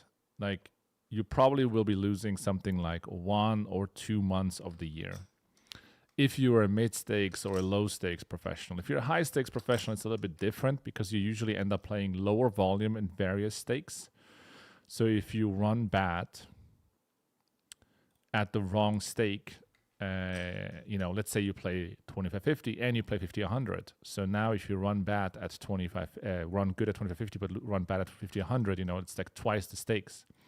So you end up exposing yourself to that kind of variance as well.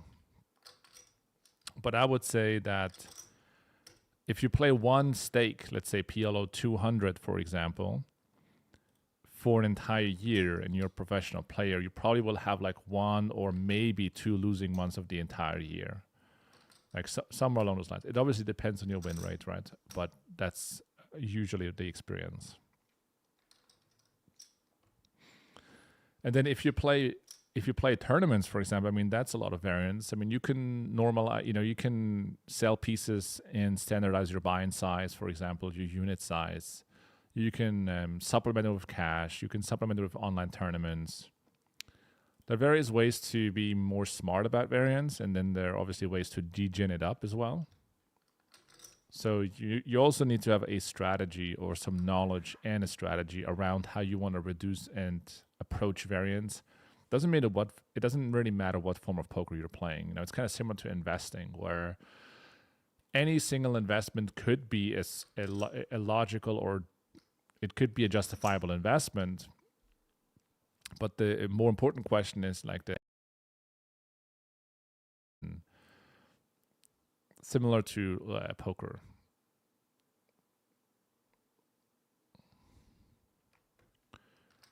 Here against Crusherino, we got the nuts once again. This time we're not folding against the 4-bet. This is going to be a call.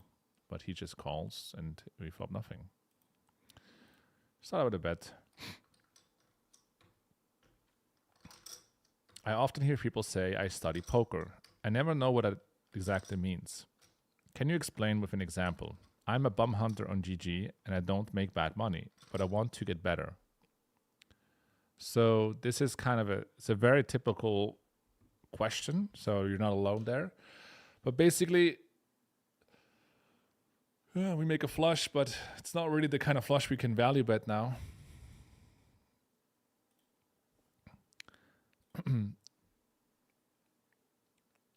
If I would tell you that, people in the gym, they work out and they have a workout plan and so on, you would probably believe that, but at the same time, you have no clue what that really entails, right?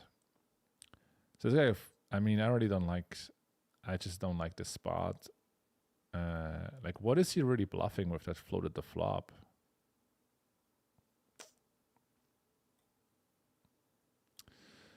I don't know. We have such good...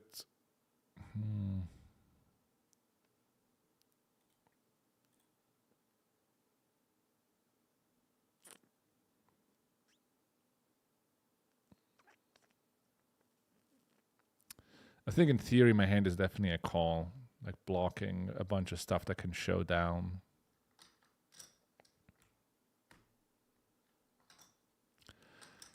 But in practice, I think it's such an underbluffed spot.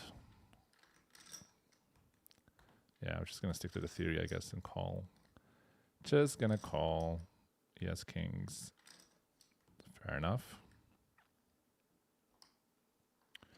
Yeah, so if I were to tell you, you know, people in the gym work out and they have a certain program, like you would probably believe it, but yet you still have no idea what that really means. And it doesn't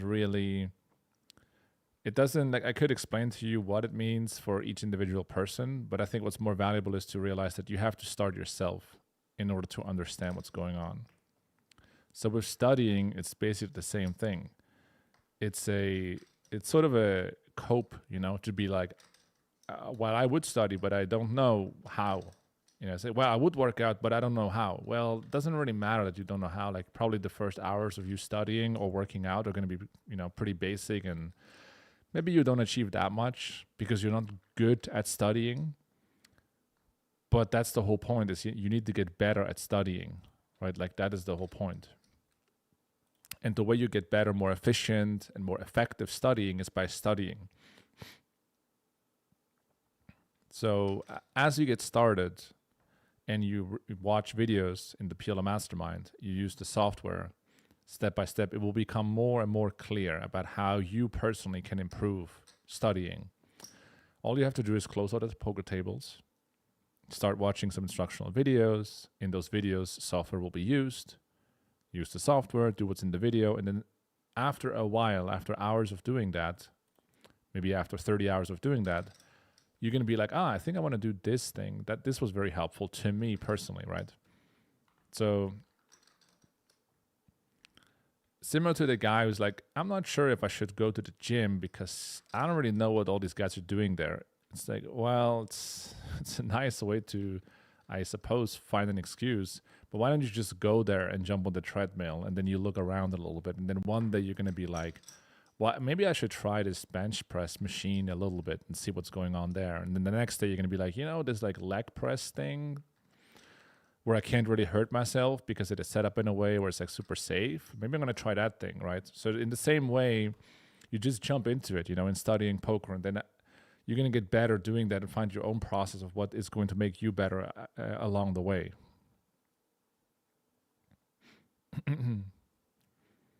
But there are different things you can do, and they're helpful to different people, right? So obviously there are drills. Drills is just basically you looking at a spot. For example, you're on the button, the cutoff opens, and you're just drilling different parts of your range. How do I play big pairs that are double suited? How do I play big pairs that are single suited? How do I play rundowns, right? You just drill dry spots. And that's called drilling. Another spot is like you're reviewing hands. You look at hands you've played in a single note. For example, I want to see all the hands that I've played in the big blind defending when facing a c-bet. Then you start realizing, well, if I look at all these hands, the board is very different. Sometimes it's paired. Sometimes there is a flush draw. Sometimes there's no flush draw. So then you start realizing, well, I'm not really making the necessary gains. I don't learn as much when I look at all the boards. I need to separate them. And then you have a new study session, and it's going to be, I'm going to look only at unpaired boards that have no flush draw. And I'm going to learn what hands make sense to check raise, what hands are check calling that are kind of strong, right? So you learn these different parts of the game step by step.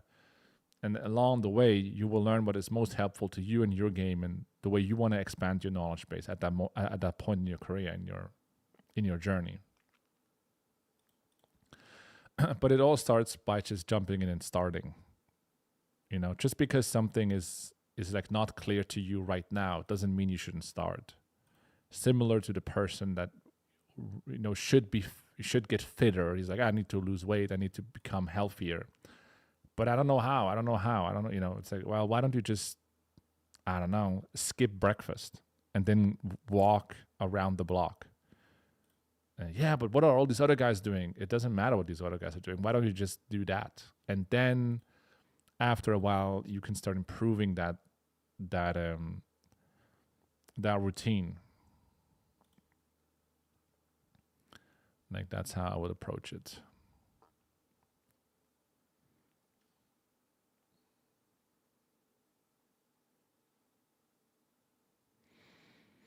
What HUD are you using? I'm using a HUD, or I build my HUD in hand to node, which is a tracking and hot tool. I don't think the big hand is coming, so this will be the last one. I mean, we're taking down the blinds. I guess so. I guess so.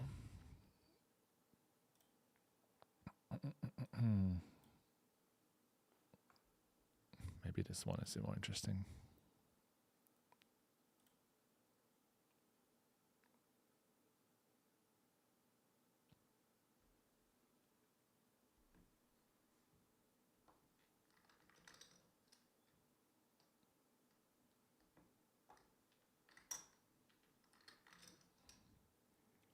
All right, we flop the 8. So this is going to be not a range check spot, but most of my range wants to check, right? So this is the kind of stuff you would learn studying. It's like, oh, I'm going to check here most of my hands, and like the hands I want to bet are probably a bit stronger or have more blockers in my hand. I only have an 8. And then you're like, oh, well, top pair with, 2 pair outs, so I'm going to just check call and take it from there. Like these basic things you can just like learn by isolating the spot and then looking into the solver and taking away principles, right? It's pretty straightforward. But obviously you don't know how to do that because you haven't jumped in yet, right? As you jump in, you become better, and these things will become obvious. This guy makes the nuts on the turn. And we escape. All right.